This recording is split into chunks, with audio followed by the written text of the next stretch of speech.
everyone. My name is Bobby Shortle, and I'm here with Nick Rocco Scalia, and we are the Intrepid Filmographers. Every miniseries, we chart a course through the full filmography of an underdiscussed genre or journeyman filmmaker. In this expedition, we do our best to try and be explorers, using our years of film knowledge to help guide us, but always being open to discovering new things about the medium we love so much. We are currently embedded in the films of Joe Wright, and today we explore fact and fiction with his second film, Atonement, and learn if we can trust our own eyes. Nick, how you doing today, my friend? Doing good. I'm actually right in the middle of a tracking shot, so I'll get back to you in about 6 to 7 minutes, I would say. So, Atonement, Joe Wright's follow-up to Pride and Prejudice, starring Keira Knightley. Sorry, some of our old friends. Keira Knightley's up in this movie, right? Brenda Blethyn is in this movie as well. A much smaller role, obviously, than in Pride and Prejudice. Too bad. Love that lady. Yes, great. But both of them. Yeah. But also we've got James McAvoy. We've got Saoirse Ronan. Right? I'm saying that right? I think I'm saying that. It's Saoirse, but I like yours better. No, Saoirse. Yeah. You're right. It's Saoirse. Vanessa Redgrave. I actually did look it up once. There is a YouTube video somewhere. I don't remember what it was for. I think it was another podcast. And I was like, I'm not going to fuck this up. So I went on YouTube, and wouldn't you, I'd say the internet comes through like 1 out of 100 times for me. And that was one of those times where it's like, here's how you pronounce this name. And then I went down a rabbit hole of other Irish names that are spelled completely differently than they sound. And now I feel like if I went to Ireland, I could talk to people and pronounce their names correctly, which I'll probably never get to go. But there's a great, I think it's Colbert, I think, has her on, and they go through, he basically goes like, how do you say this name? And then, she's like saying all these Irish names or whatever. So Vanessa Redgrave, Juno Temple, Benedict Cumberbatch, Alfie Allen. Cumberbatch. There is much like Pride and Prejudice, it's one of those things where you're like, man, a lot of these people are about to be real famous really soon, which is pretty crazy. And it's an adaptation of Ian McEwan, is that how you say his name? This is again what the Ian McEwan, right? McEwan? I think so. McEwan, I think, right? 2001 novel by Ian McEwan. I did not read this one, by the way, so I can't I can't do the thing that I always do, which is probably better for you. Damn, also, I should have read it. I have not read Anna Karenina. We got to do that soon. So it's true. Maybe we can both just do some Tolstoy. That is Tolstoy, right? I think so. I don't know. Is my honest answer? Is my uneducated I'm gonna answer? go with yes, but I could be wrong. Not really up on the Russian writers. So I've always said I am going to read Tolstoy, and I've done 0%. I have Crime and Punishment on my bookshelf because I was like, I was same thing. I was like, these classics that I sort of, either avoided or begrudgingly read because I was an English major in undergrad. So it was like I had to read a lot of them. So I either begrudgingly read them or avoided them when I could. Now I kind of want to go back and read them on my own and see what the value is there that maybe I was sort of, too young or, too stubborn to sort of take in. It's funny how that works, right? There is a time in your life where it's like, this is the last thing in the world I want to do. And then you progress beyond that point. Well, like with Pride and Prejudice last week, right? I remember that book. I remember appreciating that book, but I definitely didn't like it reading it in high school. And now it's like, I think maybe now that I've seen this really good film adaptation of it, I think I'd like to see it again. And I'd like to give it the full treatment that I never really did when I was, 16 and just want to get to wrestling practice or whatever. Yeah. So this story follows a set of characters through basically 3 time periods, and it kind of shows you the development of their lives and how one decision that gets made very early in their lives sort of affects the rest of their lives, right? And I think this film, when it came out, was, one of those movies where when it was, announced, when the trailer started hitting, when the buzz started percolating around it, it was very much, this is an Oscar movie. This is going to be one of those movies that really is up for a lot of Oscars. It could be a front runner at some point, and I feel like, we're going to talk about this. We talked about this right before we started recording. The reception was very much like, yes, this is good, but there's something that's detaching the sort of the viewing people from who watch it from fully embracing it. I felt like the general consensus. There are people who absolutely love this movie. There are people who hate it, but for the most part, I feel like it was met with sort of like almost what we talked about. What Pride and Prejudice wasn't, right? Is this idea of it's just one of these things. It's one of these sort of British, gorgeously mounted sort of, but nothing spectacular sort of productions. And a prestige pick, A prestige certainly pick, Oscar yes. bait. I did notice, which I'm sure I've seen in other things before, but nothing's really jumping to mind. Looking back at the contemporary reviews of this, or the contemporaneous reviews of this, sorry, a lot of the positive ones, there's a lot of 4-star reviews, a lot of, 3.5, and a lot of them mentioned like this is a surefire Oscar contender. Like, because it comes out in December and there's some time in between, you don't usually see that, right? Like the critics don't usually weigh in on what's going to be an Oscar contender in the reviews of a movie that's coming out, like in its Oscar release, that period when you put a movie out that's going to be considered. And I thought it was kind of interesting how many of them actually mentioned that. We do have to get into the reviews because there is one, seeing this movie the second, I hadn't seen it since it came out. I remember really, really liking it back in 2007 and thinking it did deserve. 2007 was a very good year for movies, by the way. It was. We did not realize how good we had it back then, but 2007 is No Country, it's There Will Be Blood,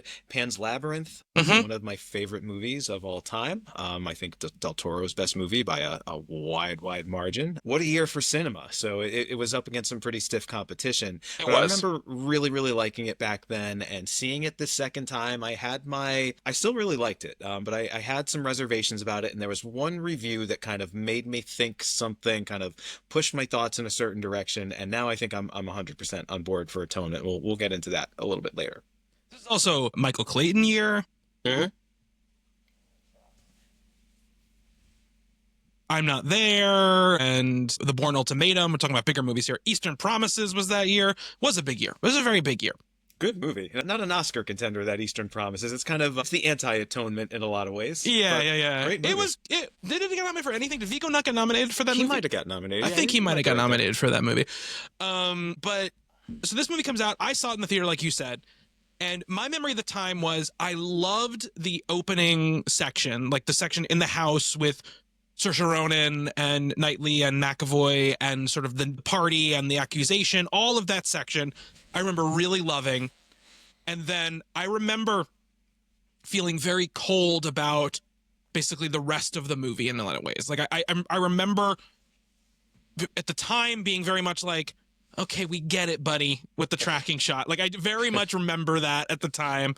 And I think part of that was fed by the fact that by the time I saw the movie, which was very early, but in all the reviews, it was like, and you guys are not going to believe this tracking shot. Like that was a big part of like the marketing and like the sort of early press for the movie, not the marketing, the early press for the movie. So I think I went in with my sort of like, well, let's just see like what this is, kind of like arms crossed sort of vibe to it, which is the terrible way to go into watching anything, right? Experiencing anything. And I feel like at the moment I was like, oh, that's good, but like I'm kind of put off by it. And I wasn't, and I remember distinctly feeling like once Saoirse Ronan was out of the movie, that the movie really kind of lost its steam in many ways, lost its motor in many ways. And watching it this time, just to put my kind of cards on the table right now, I liked it more than I liked it when I saw it originally. I think this is a really, really good movie. And I think I was too hard on the second part of the movie originally. I think all the stuff, the war stuff is all fantastic. All the Keira Knightley, James McAvoy stuff is fantastic. I do think the movie does suffer because Saoirse Ronan can no longer be in the movie once we're in that point. Her performance in the first half of the movie is so dynamic and forceful and just like, who is this person? Like you get that feeling when you're watching, even now, even knowing that she's been nominated for 3 Oscars and, is one of those people now, like you still get that feeling like, oh my God, like this girl is so young and she is just bringing this full force, not child performance, full force performance to this movie. And then the actress who plays her, like in the 5 years later timeline, whose name is, I think, equally hard to say. Romola Garai? Romola Garai. That sounds like a Star Wars character. I like that name. Does admirably. She's not bad, but she fully feels like she was cast because of how much she looks like Saoirse Ronan at times. Like there are a couple shots when she's talking to that like dying soldier where you're like, oh my God, this looks I was like, did they superimpose Saoirse Ronan's face on this girl because it looks just like her? No, they didn't do that shit back then. No, this is the before time. This is a good time. Yeah. I agree. And Vanessa Redgrave too, playing the yes.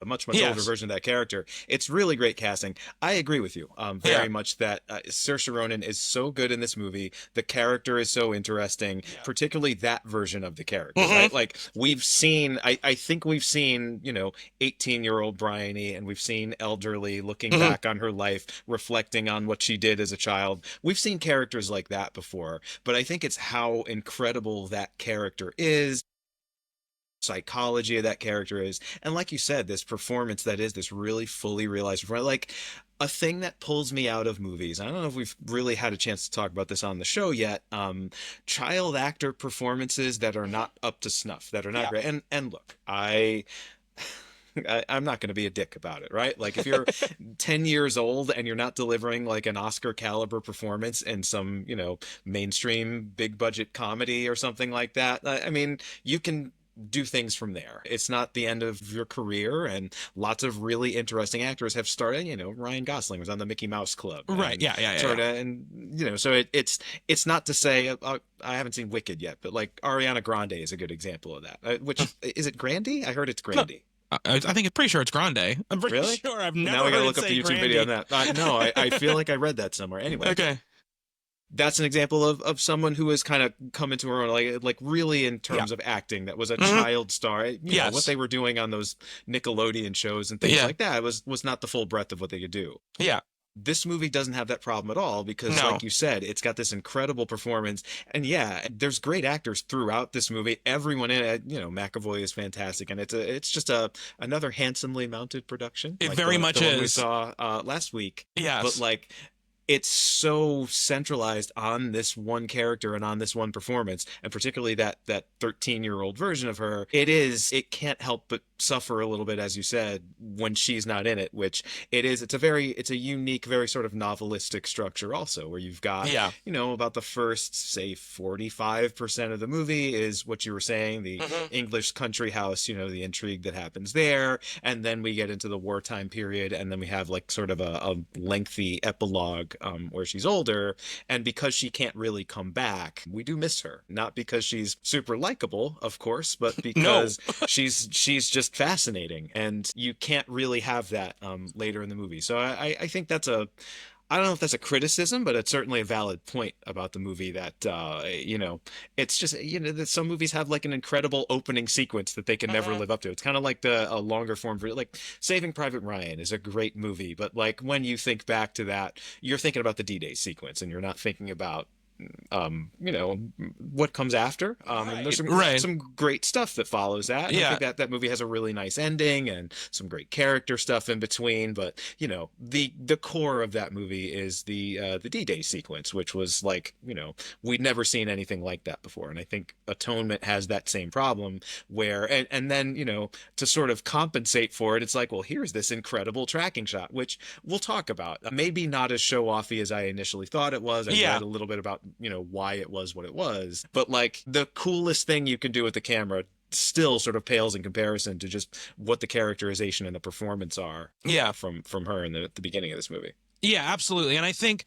like I said, it's not the movie's fault. There's nothing the movie can do, right? She can't pass as 19 or 18 or whatever. You can't bring her along.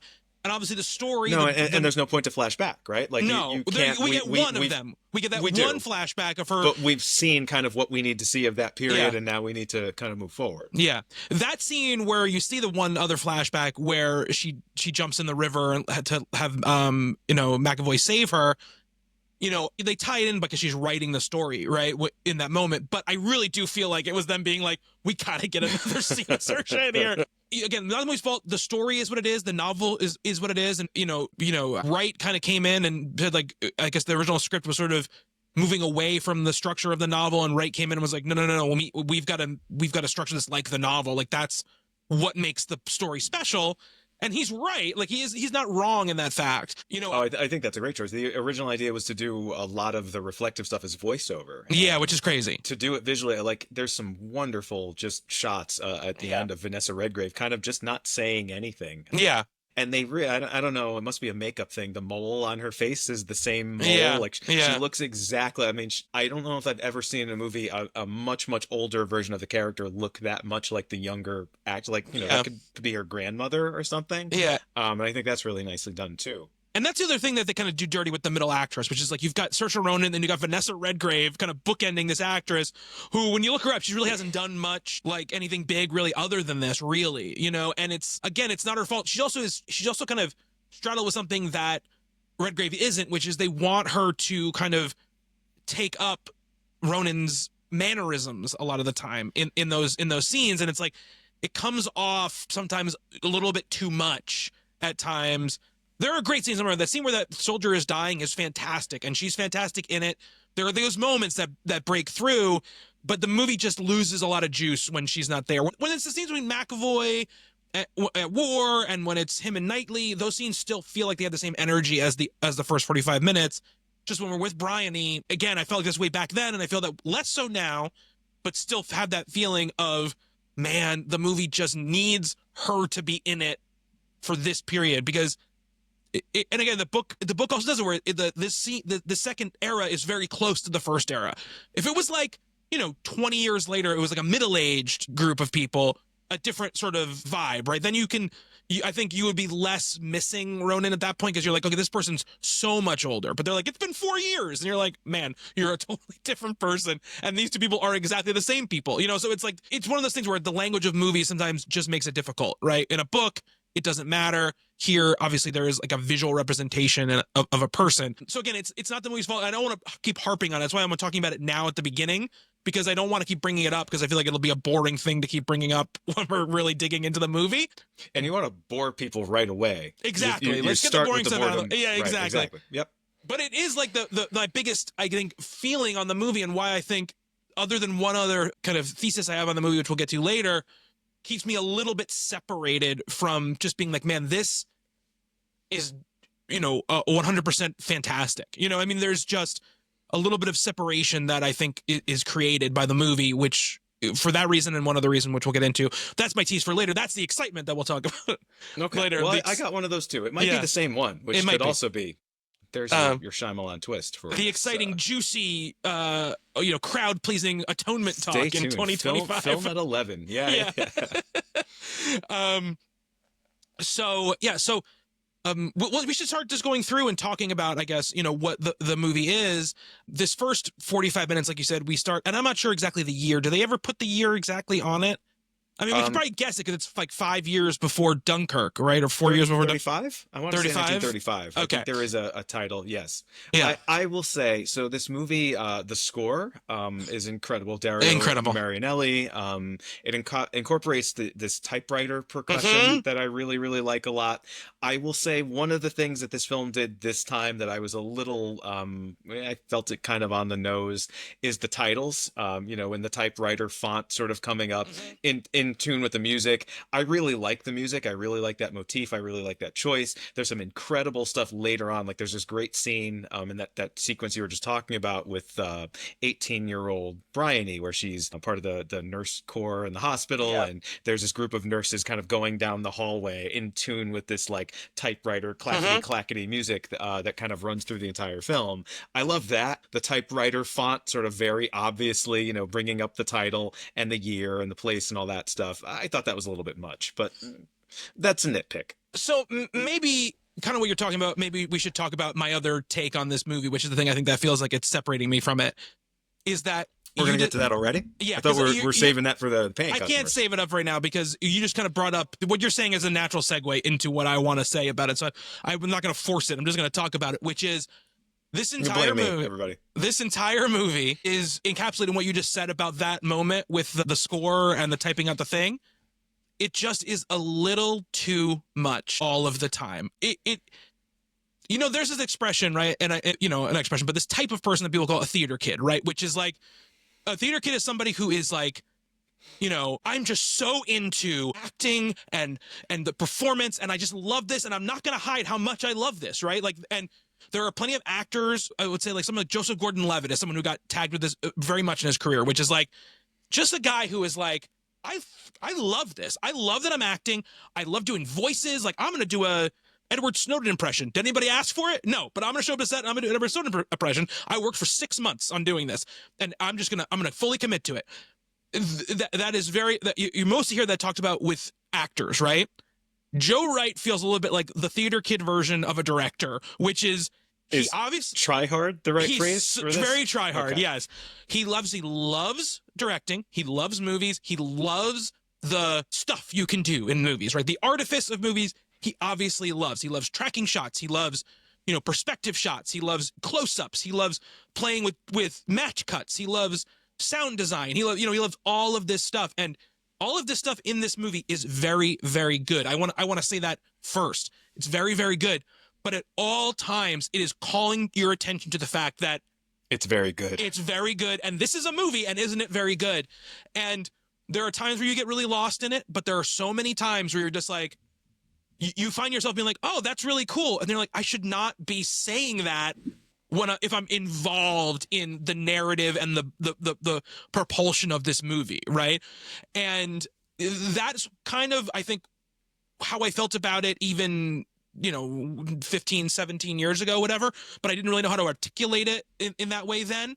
And watching this time, that's the thing I was most left with, which I was like, there's just every little thing. Like, there's these cool moments, and I think they're so thought out and interesting, but there's a moment where, like, I don't know if it's McAvoy or whoever does, like, breathes out like cigarette smoke, and it like match cuts it to mist, like, on this field as they walk through it. So cool. Love it. My, like, editor brain loves it. It, like, tickles the editor brain. Little mini Lawrence of Arabia cut. Yeah. I'm like, oh, cool. He does it like 5 or 6 times in really interesting ways. Some of them more subtle than others. Some of them very obvious. The tracking shot is one of those things, right? The score is one of those things. The sound design is one of those things. Everything is very, very in your face. Like, look at how much I can make a movie. Like, that's what it feels like. And it just makes a little bit of separation of, I really appreciate this, from I'm really in love with this, and I can never cross that gap with this movie because I am always feeling this is a movie, like, this is a movie. You're constantly reminding me this is a movie, and I'm impressed by your skill, but I cannot cross the gulf into I love this as a movie. So that's, like, my main takeaway from watching it. All right, so we have also then segued into what I was going to say about this. And again, this is not my original idea. It's just something that I saw in a review, and it kind of made me, recontextualize what I saw. So I don't remember. And again, I sent you some quotes from reviews, and this wasn't one of them, but I don't remember who it was. So apologies in advance. I'm sure that critic is listening to the show ardently right now and is like, I can't believe he didn't give me credit for this. But so what I wanted to say about this movie, and what made me sort of take it from the level where you're at to something a little bit beyond that, and seeing it the second. So first of all, I'll blow up my own spot. When I saw this in 2007, I was fucking enamored with this movie, right? Like, none of that artifice. I was like, this is great. This is top tier filmmaking. This is an incredible story. It's beautifully acted, beautifully shot. The direction is, it's so good. I was, I really, really liked this movie. And it was a year, as we've said, that was just full of really great cinema. Like, it's just such a cool period to be going to the movies as regularly as it was at the time. So at the time, I didn't think this at all. I start watching it this time, in 2025 now, and I'm like, this is still great, but yeah, as you were saying, you kind of do see the showiness of it, the artfulness of it. That sort of, it is a very emotional story. It's a very personal story, but it's done in these kind of broad strokes and these things that, like you were saying, really call attention to themselves a lot, like the tracking shot, like those cuts, like the music and the syncing of the footsteps to the typewriter on the soundtrack. This review, and I don't remember exactly how this person said it, but I thought it was a great idea. When we get to the end of this movie, what we realize is what we are seeing is not the story as it happened. We are seeing the story as it was remembered by this very sort of precocious, this artistic, creative, this theater kid, which is Briony, right? Like, she has been that. We see her in the very, very beginning of this movie, right? Like, the first thing we see, she's finished this play that she's written, right? the typewriter. It's that scene where this very, very sort of creative, gifted child, she writes a play called The Trials of Arabella, which is this very classical sounding, you can tell she's read her mythology and she's read her Shakespeare and all that stuff. And, everything is flowery and everything is just this purple prose. And she sort of sees the world in these, big dramatic things. Like she sees, this movie kind of hinges on this moment, right? Where two of them really. So she sees her older sister and the James McAvoy character out by the fountain, and it's this very innocent thing that they're going through, but she sees it as some kind of horrible sexual game that they're playing or something. And then she actually comes upon them having sex in the library, up against the wall, kind of not moving. Like no one actually does that like that, right? Like that is a very movie thing. Yeah. And it's a great looking shot, Keira Knightley in the green dress, the pose. It almost looks like, a dance performance or something, right? It's like a freeze frame, a pause. What do you call that? I don't know anything about dance. A tableau? The tableau. There you go. There's a few tableaux in this movie. Yes, because the one that really struck me, and I'll come back to the point, when Robbie is arrested and everyone is kind of standing on the front steps of the country house, right? And everyone is perfectly arranged there. There's like 5 or 6 characters. They're all standing the exact same distance apart. It's very stagey. It is very artificial. So my take on this movie now, having seen it a second time, is we are seeing all of this through the imagination of Briony. So nothing is meant to be as it happened. This is all, a very creative, very precocious, very sort of romantically minded and philosophically minded, child. She grows up over the course of this movie, but she is seeing the world in a very particular perspective. And until we get to those closing scenes with Vanessa Redgrave, which I do take as reality, right? Yes. I think everything else, and some of this is said, right? Like there are scenes in this that she specifically, signals I wasn't there and I just kind of made up the details. I did the research and I made up the details and I invented part of this story. I think in some sense we are meant to see all of this as, kind of playing out in her mind, in her imagination, as it sort of is crossed over with her memory rather than, the way it actually happened. Like imagine her walking in on her sister and this guy in the library and the way she sees him in this movie. I'm sure it wouldn't have actually been like that, but the movie stages it that way because when you're 13 and you don't really understand how those things work, right? Like that's how people have sex, is they stand very close to each other up against a wall very quietly. Well, I say there is maybe that's a British thing. I don't know. Exactly. I could be wrong. I mean, I will say in that scene, Keira Knightley does stop them from moving because she goes like, somebody just walked in or whatever, so that's why they freeze. But I think that's an awesome take. I think that's a really interesting take on it, and I don't disagree with you, right? I think that we are meant by the end to realize, right, that we have sort of been seeing this as almost the book that Briony has written, right? And that's this movie is very much about that, right? About writing something that is inspired by what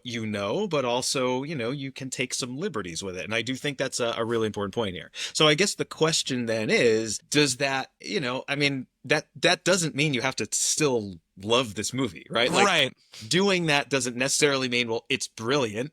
Yeah. But I do think it's a way of looking at it that does sort of excuse, and maybe that's what I'm doing, right? Maybe I'm just sort of justifying these things, but I do think, looking at the movie in that way, looking at it as this meta sort of subjective, very, very subjective thing that is about the way we sort of, view the past in a certain way, the rose-colored glasses idea. If we take that as sort of a major theme and a major idea in this movie, I think that, like, for me, that makes it a better movie. And still, at the core of this is this personal thing, this accusation that is made falsely, and she kind of knows she's making it falsely, and she knows in some sense what the consequences are going to be, and she spends the rest of her life trying to make up for it. Atonement is the title of the movie. So I do think there is something that we can really sort of grasp on in that sort of way, that like deeply emotional, personal sort of way. But also we kind of have to look at the artifice of this in a, in sort of a more critical way also, right? Like this is not meant to be and that sort of, I mean, it kind of takes you into a whole other realm of discussion about movies, right? Like, are we meant to sort of see all movies that way, right? Like, movies, I talk about this in my classes all the time, right? Like, the great Mark Cousins, you know Mark Cousins, the Irish critic, Mark Cousins?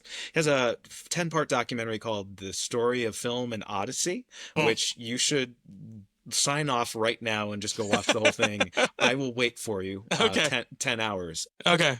But I show in my class, there's like opening segment, and it shows a couple of scenes from movies, and he calls movies an empathy machine, right? It's this idea that when we are watching a movie, we are feeling for these people on screen, even though we know they're not in actual danger, we know they're not actually in love, we know they're not actually dying or, you know, falling for someone or being betrayed or whatever. But in the moment, right, we feel for them as if they were real people. And there is that disconnect there, right? Like the actors playing the scene, they know they're not actually being stabbed, but they are sort of putting themselves in that mind space of Right. I guess that's just, you know, my mind immediately goes to people being stabbed, whatever that says about me. But like, what does that say about sort of our relationship to movies? And like, is Atonement a movie about movies, maybe? Or am I just being that pretentious guy that I sometimes, you know, it's my dark alter ego that well, here's what I'll comes say. out. I think what you're saying about this idea of the story being something that is a story, right? And we're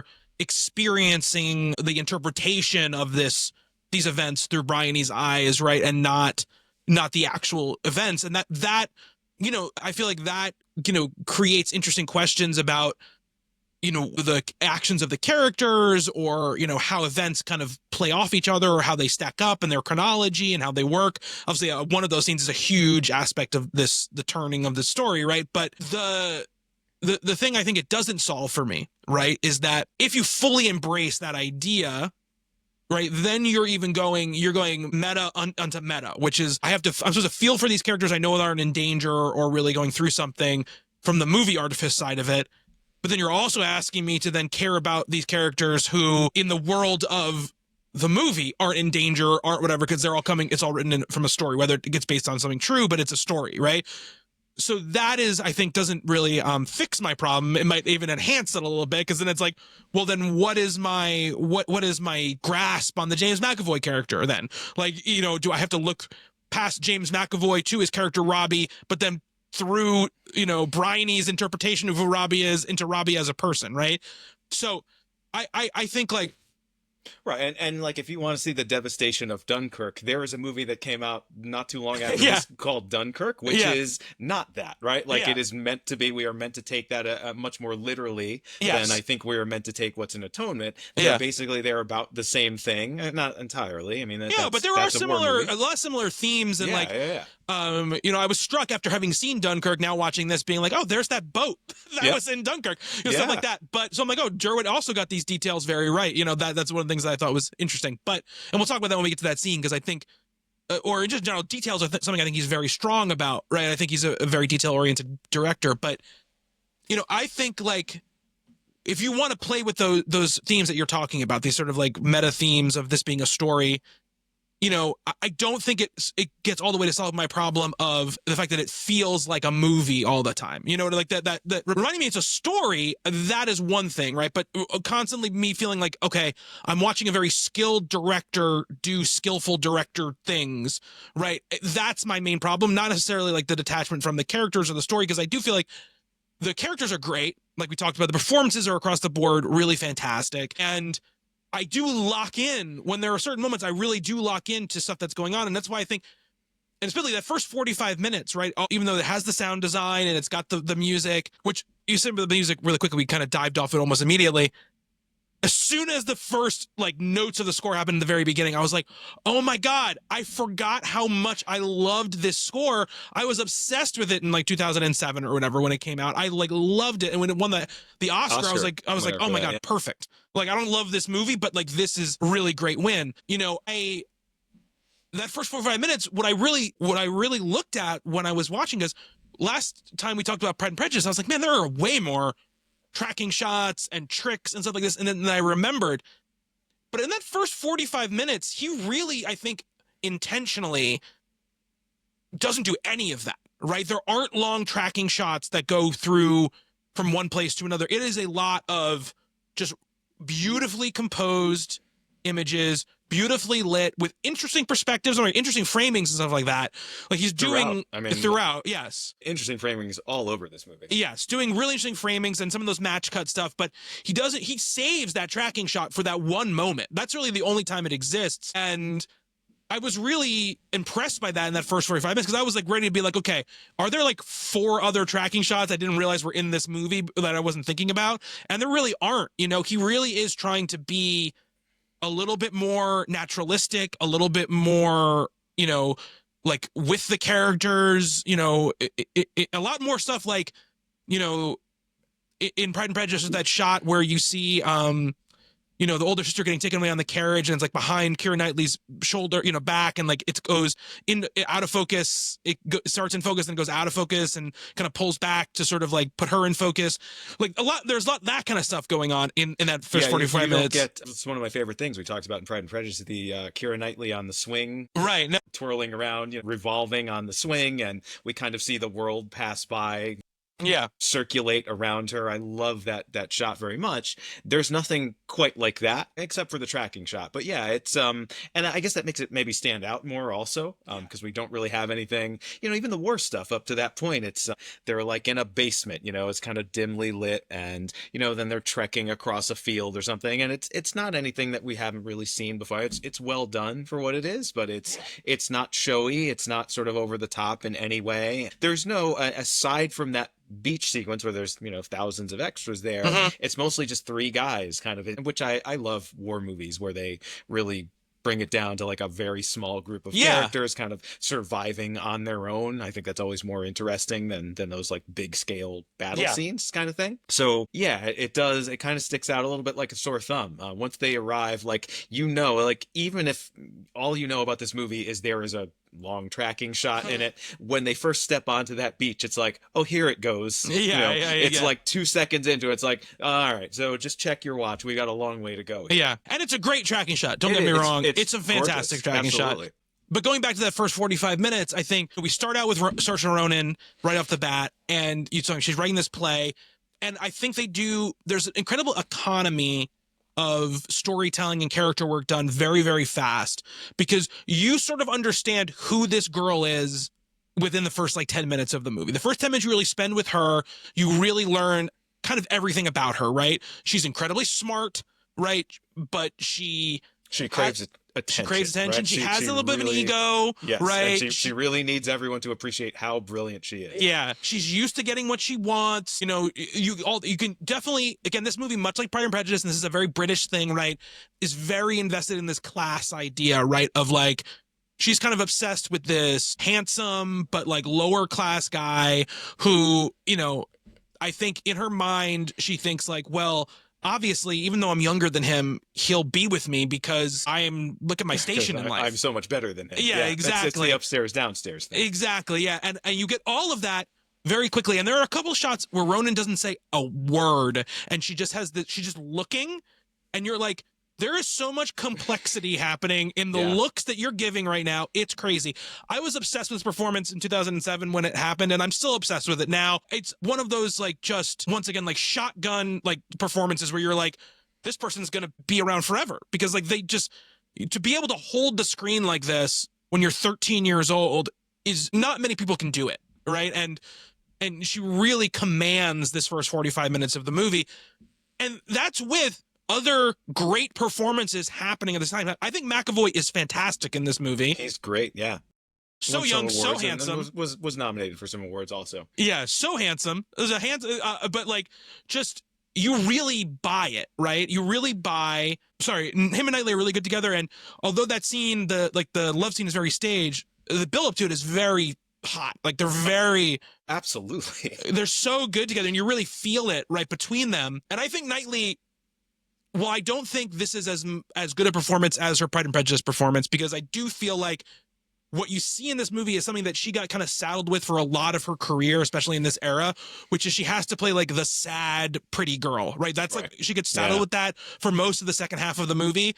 And it's like, I feel like it wastes a little bit of her talents. So have you seen the opening 45 minutes where she's able to play a lot of different, layers, right? Which is Sometimes she's, petty. Sometimes she's silly. She's a little bit aloof. Yeah, there's that scene yeah. with her and her brother and Benedict Cumberbatch's character where she's just kind of lying out on, by the pond on a diving board or something and just ignoring it. Like, she's kind of a bitch in a lot of ways. And, by the second half of this movie, she's a saint. And I agree with that. I mean, it's very hard to compare anything to Elizabeth and Pride and Prejudice. This very witty sort of this character who is, kind of like Briony, right? Like commenting on the world while also being part of the world.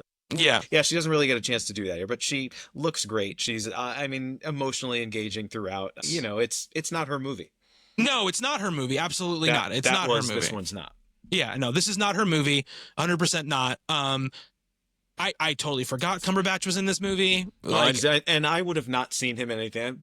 No, Sherlock I wouldn't have known he was in it at the time. This point, but I think I watched that a little bit later. So Me too. Boy, is he just disgusting in this movie. Very disgusting. Like, the worst. And as I texted you, I was like, holy shit, like, it right away. Yes. Like, one of the things that was nice, I love this, right? Like, movies from this period, a lot of them I just really appreciated a lot. Haven't seen them since they came out. So this was one of those, until a couple of years ago, Pan's Labyrinth, which I mentioned before, which has become one of my favorite movies, was another one of them. And it's like, you just are so surprised by certain things. It's like seeing it with fresh eyes, seeing it as an older person. I really love that. Like, I remember there was kind of a twist at the end of this movie, but I forgot what it was. And there's this, about 20 minutes before the end of this, there's this really happy ending, this sort of nice resolution to everything. And I was like, I don't remember that happening at all. And then it pulls the rug out from under you, like right after that. And I was like, oh, you got me twice again, movie. Good on you, Atonement. So it's such an enjoyable thing to know that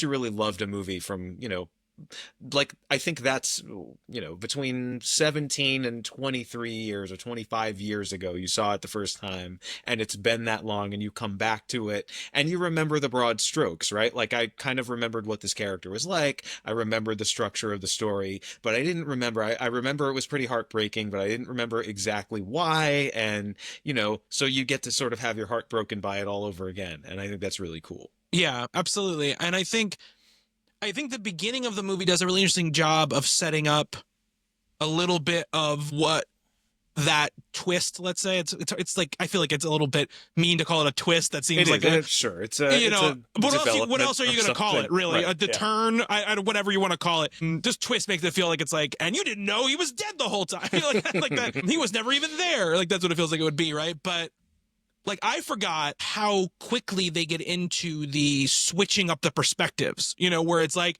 you see her for 15 minutes and then it's like you immediately go to, like, you switch over to Knightley's perspective, right? And again, very showy, but a very cool, like, transition where she sort of, like, slams that cabinet and it, like, goes to, like, Knightley slamming the door as she walks through or whatever. Another one with McAvoy comes up to the door and, like, rings the bell that's hanging down. Then we get that exact same shot again. Yeah, it does a Rashomon thing. It does, yeah.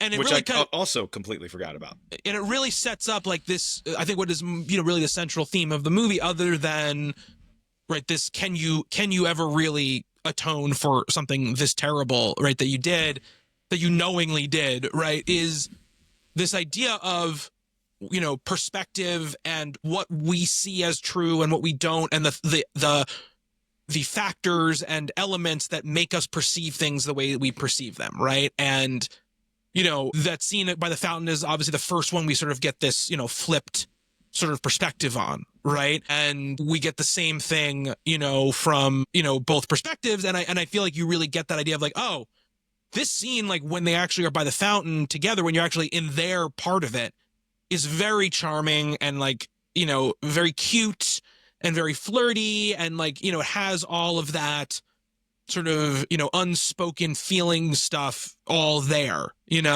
And yet, seeing it the first way we see it from Briony's window, it does seem pretty ominous. Yeah, it looks like he's, like, telling her to do weird things. Like, he's like, stop. Like, when she's like, like, reluctantly, but also kind of almost like she's forced into it. She jumps into the fountain and she gets soaked and kind of shows him her body. Yeah. She doesn't look like she wants to be doing that. Yeah. Yeah, it is. It's all staged really perfectly, I would say. Yeah. And then, it's Hitchcockian. It's a very, the first time we see it is very Hitchcock. Yeah.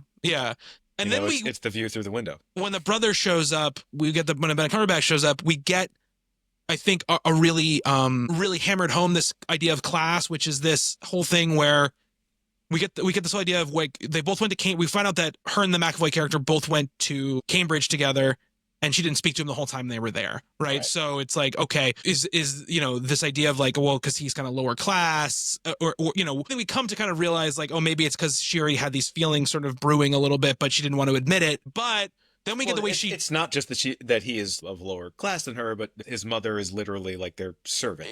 So she is, again, it's the Downton Abbey, which I've seen one episode of. It's that thing, right? Like not only are they in different social strata, but like literally it is her family and his family. They have this working relationship, and you can't really cross those boundaries.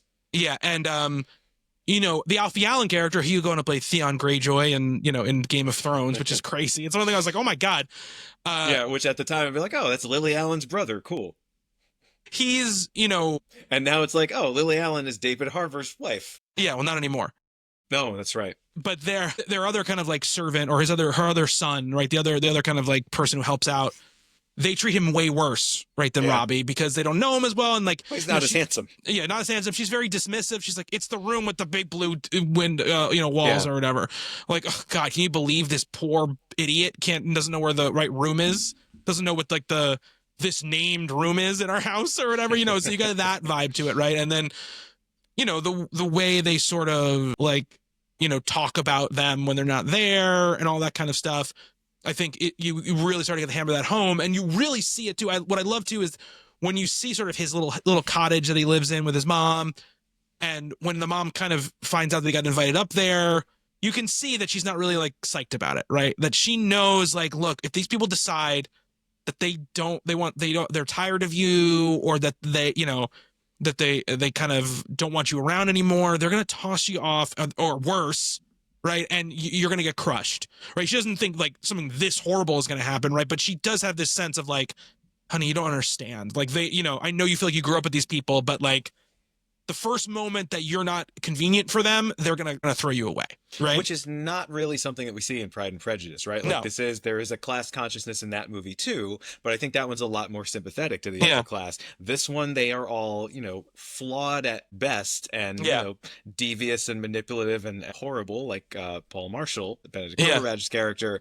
There's a lot of rot there that we see in this movie that we don't. And, it's a more modern, more recent period in time. Exactly. That has something to do with it. But yeah, this one is much more sympathetic to kind of the working class, the people actually out fighting in the trenches, over in France and stuff like that. And you really get, it's a darker movie in every possible way. For sure, yes. That's just one of the things that, it kind of takes, it's like a curdled version of stuff that we saw in the movie they made a couple of years before this.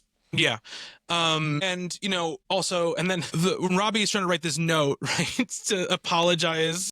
Boy, this is it's like the 1930s version of like accidentally sending a dick pic to like a family member or something. Exactly. It's like, but like it's a physical pice of paper, and it like when he's doing it, it's like you're looking right at it, bro. Yeah. Come on.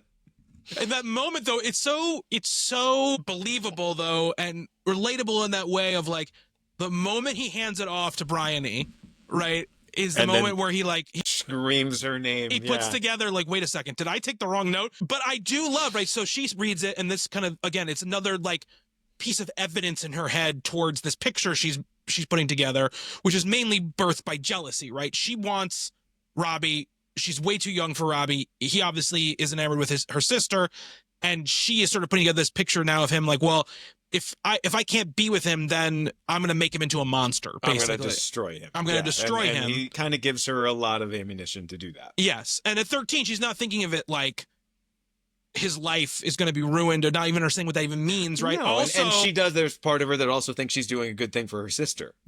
She's standing up for because her mom is kind of distant and aloof, and and Cecilia, they have a somewhat closer relationship, and she feels like she kind of needs to protect, because she is. I think you're being very kind to Briony right now with that part of it. I mean, it's like that. That's an added bonus, right? Like I get to destroy Robbie, but also do a good thing for my sister, who I am seeking validation from her. I think I think it's all pretty selfish, but I think it's almost 100% selfish. The patina of selflessness, maybe. Maybe I think that's what she's maybe using in her brain as an excuse. Sure, right? That's what I mean. Yeah, but it's not an actual motivation for her, right? It's really just, I want him, I can have him, I'm going to destroy him, and again, this little poor boy's life is not worth anything, so who cares if I destroy it? Right? Yeah. Like that's sort of part of what it is. He's like a plaything, right? Then yes, the mom is aloof. Again, another Succession alum, by the way. She will be in Succession. She plays like Brian Cox's like former wife or whatever. Keep an eye out for. She's like the mother of the 3 main kids or whatever.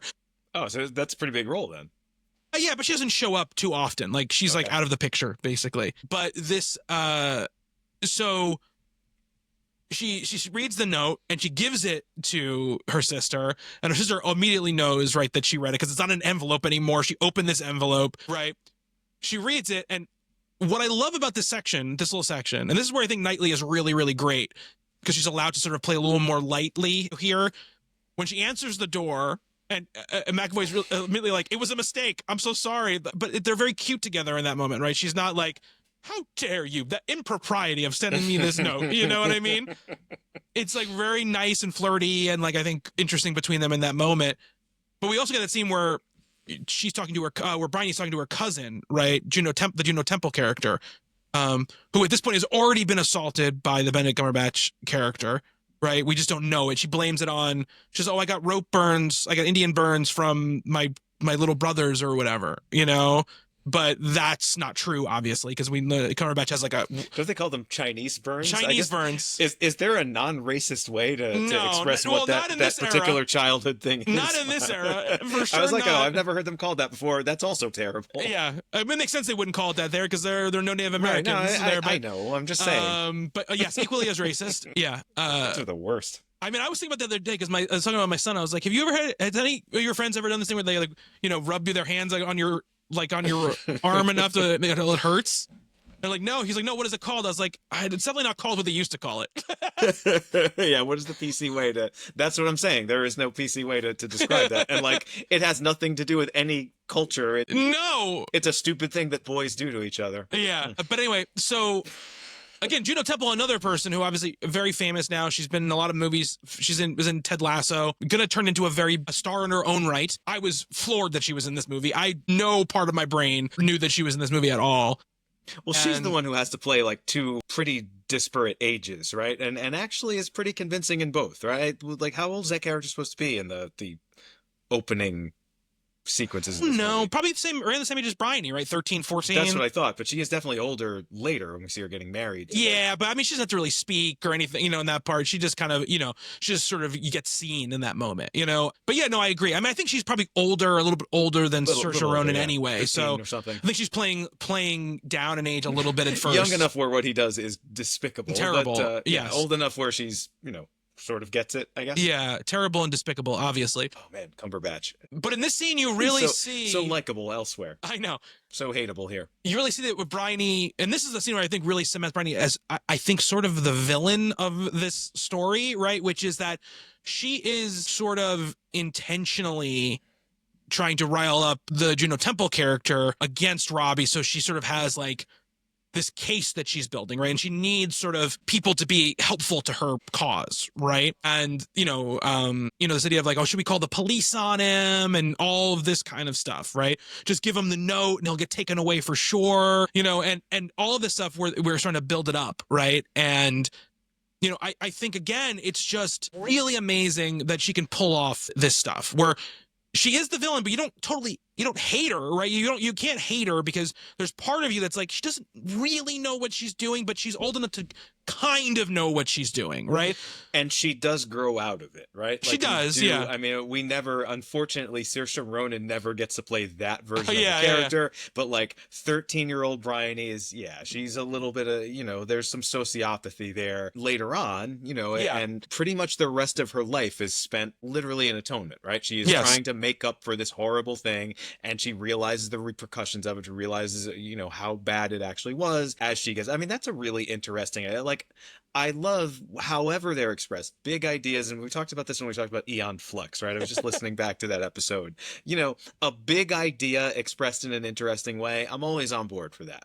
And this movie definitely has that, right? It's, you know, are you responsible for the things that you do when you're at this age where your hormones are sort of overtaking your brain in every possible way? And I think this movie's, again, it's another thing that this movie is about, right? Like, you know, she definitely knows what she's doing is wrong when she's 13, but like, she doesn't have kind of the full picture of how bad it actually is. And by the time she gets that, it's like she becomes basically a monk, right? Like she goes into the most harrowing and strenuous and horrific position, you know, to be a nurse, to be ministering to these dying soldiers every day. And, you know, we see her cleaning bedpans and like dressing wounds and things like that. Like, it's all penance. It's all, you know, to make up for this thing that she did. And it's interesting, you know, this movie is, like, I think it is sort of suggesting that there is a possibility for redemption for someone like her, which I think is interesting.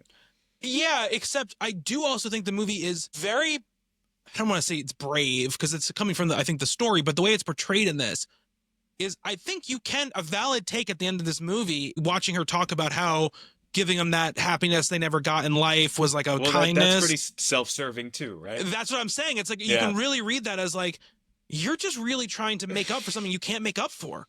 Like, there's just no making up for this. Like, you couldn't make up for it. The only way you could really have made up for it was if you had come forward and said something earlier and stopped them having to go to war and dying in war, and your sister dying in a train tunnel during the London bombing. Horrific scene that is, yeah. I was terrified. That scene terrified me. That's like my nightmare, you know? Mine too, dude. Like, I don't mind heights at all. I love heights. I ski, you know, mountains are my place. Underground and deep underwater, I can't do that. Yeah.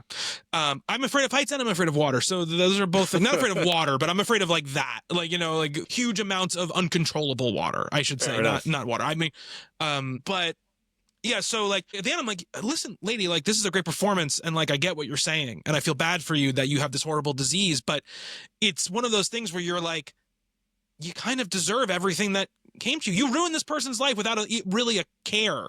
Right, because there's that moment again, you know, flashing back. We'll play this like the movie plays it, you know, or like the movie structure. That moment where McAvoy is getting taken away, right, and she's watching, right. We'll flash back again, but when McAvoy walks up with the two kids who have gone missing, right.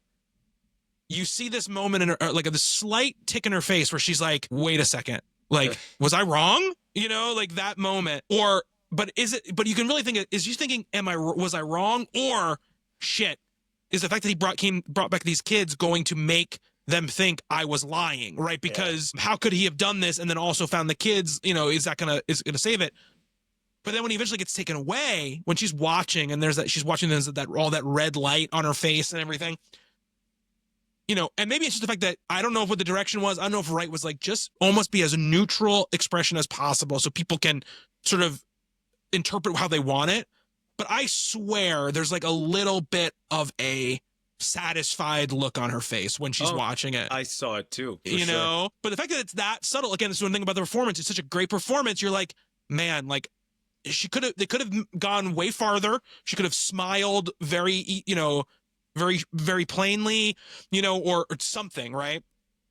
Well, I mean, even the scene leading up to that, right? Like the assault, you know, when we know that it's Cumberbatch's character and like it's ambiguous enough. I wouldn't say it's ambiguous, but it's close enough to being ambiguous where, you know, not that we suspect that it's anybody other than him, but like the quickness of it, the way that it's staged and the way that it's shot, the way that she plays that scene, there is like a tiny little piece of you that's like, I guess she might have thought she was telling the truth. Yeah, that's what I mean. You can almost believe that you think that she's telling the truth. And there's, like you said, there's no way that we would believe that it was him. And there's a moment like that later on, actually, you know, and it kind of mirrors that. It's an interesting little scene where it's later when she's 18 and she sees a guy that she thinks is Robbie, and she goes up to him and she says Robbie, and he turns around. That thing you've seen in 1,000 movies, where, you know, you think someone is someone else and they turn around and it's a completely different looking person. So I do think it's giving a little bit of weight to that idea, that you know, she might have just kind of seen his face on that guy in that moment and been like, yes, I got him now. Yeah. But, you know, could she have actually thought it was him? Maybe. Yeah. You know, it's not completely discounted.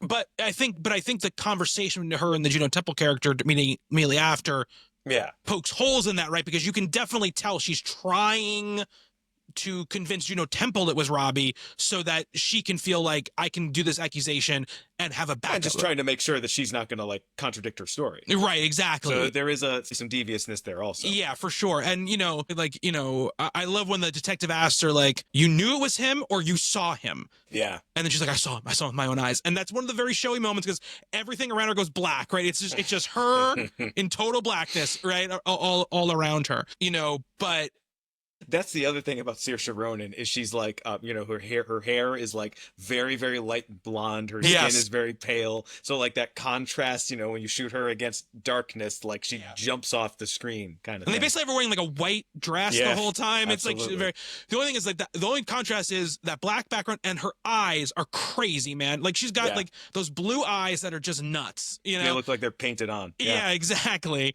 And I think that, you know, this whole thing, this is the part where I'm most engaged, right, with the movie, because I'm like, what is she thinking? What is going on? What's true? What's not? All of this stuff, right? I had completely forgotten, honestly, which is so weird because it is the moment. I thought it was like she walks in on Robbie and, you know, Cece having sex, and she accuses him based on that and the note. I forgot about the Benedict Cumberbatch. Oh, I did too. Stuff. Yeah, I guess I must have blocked that out. Yeah, I forgot there was like an open like assault that happened like during this search or whatever. And even that moment where McAvoy walks up with the two kids, and he's got that smile on his face where he's like the whole idea of like, now look what I did. Very like, Green Mile. But it's also, you know, it's very much like, I found the kids. I'm the hero.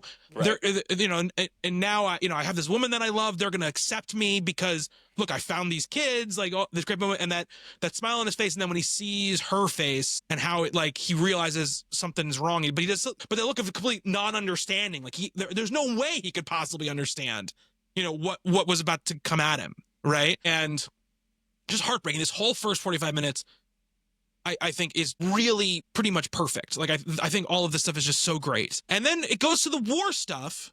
And I thought too, I was like, oh, okay. Once the war stuff started going, when he was like walking around France, I shouldn't even call it the war stuff, because there isn't like a shot fired other than like a horse's head basically in this movie. Yeah. That's terrible. Some animal stuff in this movie. You know, it's really just them being like, okay, we got sort of left behind and we just got to walk through France, you know, to get to, you know, back to our people or whatever. And they're never really in danger. You know, the most danger you feel like they're in is that very first scene, but it ends up being just some nice French people who are bringing them, you know, food or whatever. And you get some of the backstory there where they're, you know, his kind of, I would say, fun, but like the Chris Messina of this movie, which is like his war buddy, you know?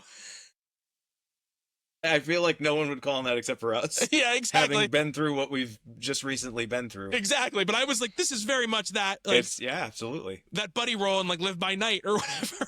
he's like, you're a ponce. I know, you know all the, you know, French or whatever. And he's kind of like, that's the opposite of what I am. And you've learned that he, you know, he's in the army because he was in prison and they gave him a choice. He either goes in the army or he stays in prison. And again, hammering home this class stuff, right? A choice that no rich person would ever have to make in their entire lives is a choice he has to make in this moment. Has to go and basically sign his death certificate because, you know, just to get out of jail with the off chance he gets home, right? That's what it is. And, you know, this was where I was like, oh, maybe I was just totally wrong about the second half of this movie, because I was like really into this stuff. The scene at the little cafe with him and Keira Knightley is so good, and the way that McAvoy breaks down when he's sort of like, I don't know if I'm worthy of you, like all this stuff that's happened. Like, you don't have to wait for me. Like, you don't owe me anything. You know, this sort of way he starts breaking down was just, I was so enamored with the performance in that moment, you know? And again, the scene is shot very simply, very traditionally. And in these moments where I don't have that separation, I'm like, I'm in. I'm like, okay. And all with this incredible sense of time and place that Joe Wright very much expressed in Pride and Prejudice as well, where, you know, much like later on Christopher Nolan's Dunkirk, like there is a real sort of grit to this World War II era Europe thing that this movie's doing here. And, you know, like you said, it's not a war movie in the sense that we're seeing these battle scenes. There's not much violence in this movie or anything like that, but everything just has this very lived in, very sort of very precise feel. You know, they said they consulted with historians, obviously, you know, every movie like this does that. But it is, you know, it's a period piece. Like, you know, one of the complaints about Pride and Prejudice was, you know, it's very masterpiece theater or something. And I guess this is too, but there is, you know, there's these nice little details all over the place in this movie that do kind of give it that verisimilitude and kind of make these scenes work, even more than they already do, just with those great performances in them. So I mean, I like these bits too. I guess I'm a little more like, because the next thing we see is, you know, we're cutting to the hospital. Where Briony is now 18 and she's doing this thing, you know, what she thinks is going to sort of redeem her for the horrible thing she did as a younger person. And we see what it's like to be a nurse during wartime and, you know, bringing in these like dying soldiers and they're just patching up, you know, she takes the bandage off the guy's head and he's got just a chunk missing out of his skull and we can see his brain. You know, I think those scenes are pretty powerful too. I agree. I mean, it's a little try hard. It's a little overdone. There's you know, that stiff upper lip thing, the move along, it's nothing you can do here, like that guy's gonna die. And that's, you know, a little overplayed maybe, but I don't know, those scenes kind of work for me too. Like, again, none of the scenes fail to work for me. I think most scenes are very good. It's just, and there are times too where I think one of the things having a Pride and Prejudice, and it's in this too, it's more in this. Wright is very good at these like montage, like set pieces that he does where, you know, whether it's in that opening sequence where you're sort of getting like the build up to things happening, or it's in this hospital sequence where you're getting the group of soldiers come in and we're kind of just like go, and it's like building and the music is building and we're getting all these kind of like quick like scenes of all this stuff happening, really affecting, right? Really effective as well. And, you know, I think all that stuff really works. And again, like I said earlier, that scene with that French soldier is really good, you know, and this sort of little bit of like confusion about, you know, you know, again, one of the times where you're like, what part of their conversation is real? What part is imagined by her? What part is just him sort of, you know, slipping away? So he's, you know, he's imagining things. There's some amount of reality of like, I knew your last name because your sister used to work here and I've been in this hospital before, right? There's some amount of that, whether or not that's real or she's kind of putting that on him, because there's obviously a lot of stuff he said that's nonsense, right? Like, oh, we're going to get married and like all of this stuff, right? She's never met him before. So, you know, there's all of that stuff that I think is really the moment too where she also, it really hammers home to her, I think, you know, what she's sort of done to Robbie is like what she's seeing these soldiers coming back, because you get a sense like this is really the first time she's seen like combat soldiers since she's been at this hospital, right? She's seen a little bit of like, you know, normal. Well, she's been a nurse, right? Like I said, one of the first things we see is she's scrubbing bedpans, which was, you know, a less hygienic thing back then than it is now.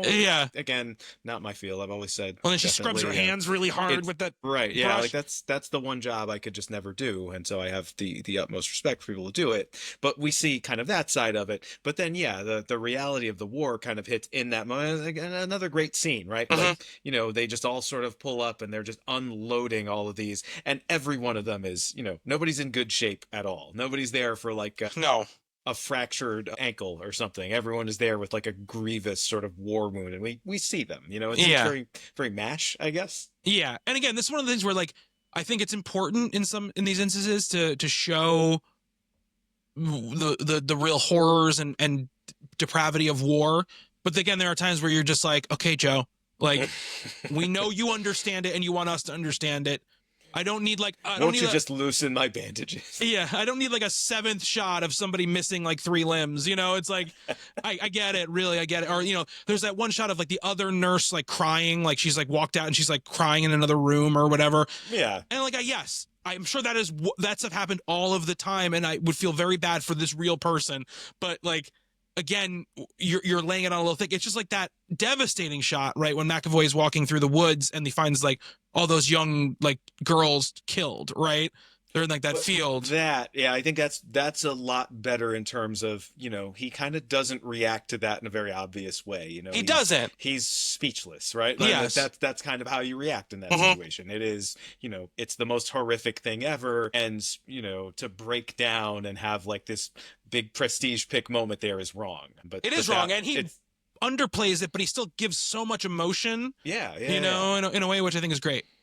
But yeah, so I mean, I like these scenes again, but this is sort of when we're really in the Briony 18, 19-year-old world is when I think I'm most detached from the movie. And well, how much of that do we actually see though? Again, it's not a huge amount, but she's most of the second half. She's at least half of the second half of the movie.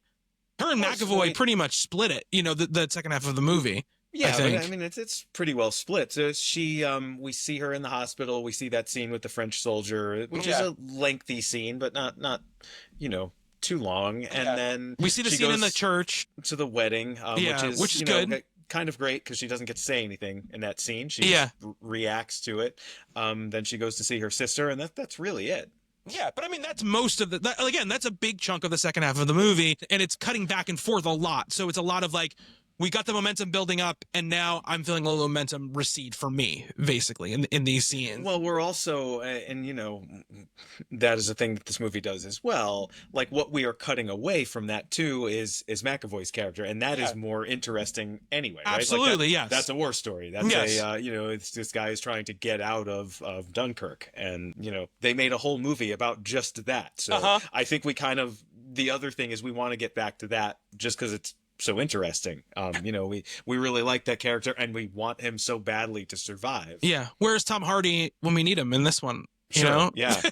And he's in The Invitation. He's not. In 2007, I didn't know anything about the Battle of Dunkirk, right? So that he gets to this beach, and I'm like, okay. Oh no, I didn't either. I knew nothing until I saw Dunkirk 10 years later. It seems like a lot of people on this beach. And like that's basically what I'm thinking. Yeah, like, can we get these people out of here? What's going on, guys? Seems like an administrative thing more than anything. Yeah, and now let's get more boats, guys. Come on. Since I've seen Dunkirk, when he shows up in that moment, I'm like, oh shit, he's at Dunkirk. Yeah, and I had the same reaction because I had seen that movie more recently than this one. I was like, oh, that's where they are, and that's why this is the way it is. And it's I love that's another thing, beyond what we're talking about, just the way movies are always in dialogue with other movies. Yeah, absolutely. Yeah, I think that's a very cool thing also. And in dialogue with you, right? And your sort of like we talk about your place, your understanding of things, your understanding of things as well. Yeah, exactly. Yeah, because that had a lot more impact to me seeing it this time. I think just the visuals of it, after having seen Dunkirk, the Christopher Nolan film,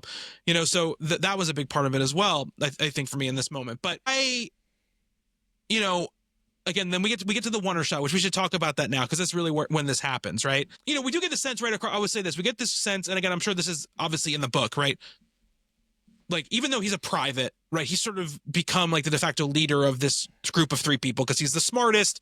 Obviously, he has the most drive to get where they're going, right? And he thinks about things in a more strategic manner. But we also find out that he's been shot and, it's not serious, but the bullet is still like in his chest, I guess. I'm like, man, like that seems like a very serious wound that you've got going on. Well, it's barely shown. He just unbuttons his shirt for and he's like oh, a second. Man, we see some blood there. We see, it looks like he cut himself shaving or something. And, it turns out to be a lot more than that. But yeah, I kind of like the way that's played. And what I do love about the symbolism of that is it's much like the accusation in the beginning of the movie, which is it's this thing that seems like one thing when it happens and then slowly turns into something much, much worse that you can't come back from, right? By the time it kills him.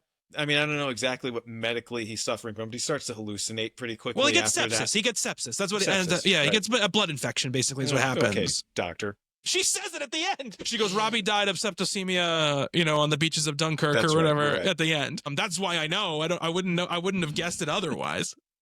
I just, like I said, that whole world is history, alien to me. But they get to the beach and they're really trying to figure out like what's going on, right? Like, how do we get out of here? Like, it kind of starts them being like, okay, we just got here. What do we do? And the guy's like, nothing. Just wait. I love, one of my favorite moments in this movie is it's before that. It's leading up to this scene where the three of them are just kind of trekking through this bombed out city.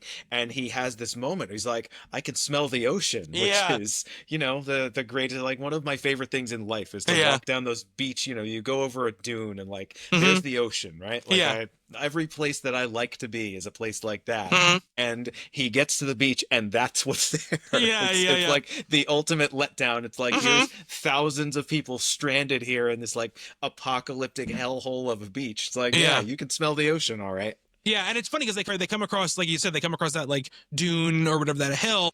Yeah, they kind of make their way through the path there, the cattails or whatever, and here we are. Yeah, 300,000 men or whatever on the beach. And I think it's interesting because it's like multi-layered for them, right? Because when they first see it, they're like, oh shit, we just walked in the middle of like an operation, right? Something's happening here. Yeah. But then it's right, and after being stranded alone for so long. Yeah. But then it is, compounded by the fact then they realize, no, it's not an operation. We're just waiting to leave. Like we've been walking all this way and now we just have to wait more. And like there's no organization, there's no plan, we have no idea what's going on, and when the officer is like, oh, yesterday the Jerry's blew up 2 boats or whatever, I'm like, oh, I know, I saw that in the other movie. Kenneth Branagh was on that dock the whole time. We get this great... Yeah, it's like, what you need is some fishermen to come over and save Don't worry, Mark Rylance is on the way, but tragedy will strike on the way. His poor son is going to die because of Cillian Murphy or whatever. But spoilers, I guess, for Dunkirk. But we get this great tracking shot around the beach, but also goes into like the town as well. And it's like... This bar. I love, one of my favorite things is a beach bar. I was like, if I could pick a place to hang out, it's a beach bar. Probably not this beach bar, though. This is the beach bar at the end of the world, right? Like, I can't believe there's actually still booze. Like, they are, like, pulling from the taps. I'm like, really? With all those people there? All of these, like, drunken soldiers and sailors, and they haven't cleaned this place out yet? Yeah. Well, they almost have, because when he goes down that basement, there's not a lot left there or whatever, and he's looking for water. No, there's no water, but there's some booze. There is some booze. But he, what I love is I love tracking shots that do this, which is we're with our main characters and then we like completely leave our main characters for a while, right? We're like, we separate from them and we go like on a crazy like path without them until they kind of just like, it almost feels like you're running into them, when we see them again. Right, and I love we kind that. of reconnect. Well, the third guy, so there's Chris Messina, and then there's the wait for what the actual actor's name is. I feel bad. Yeah, well, whatever, doesn't matter. The black guy who's with them, the heavy set guy, who kind of like breaks off from the group. Yeah, the one with the thing on his eye, and we lose him for a while, and then he kind of like comes down the stairs, and we rejoin him, and he kind of joins the group again.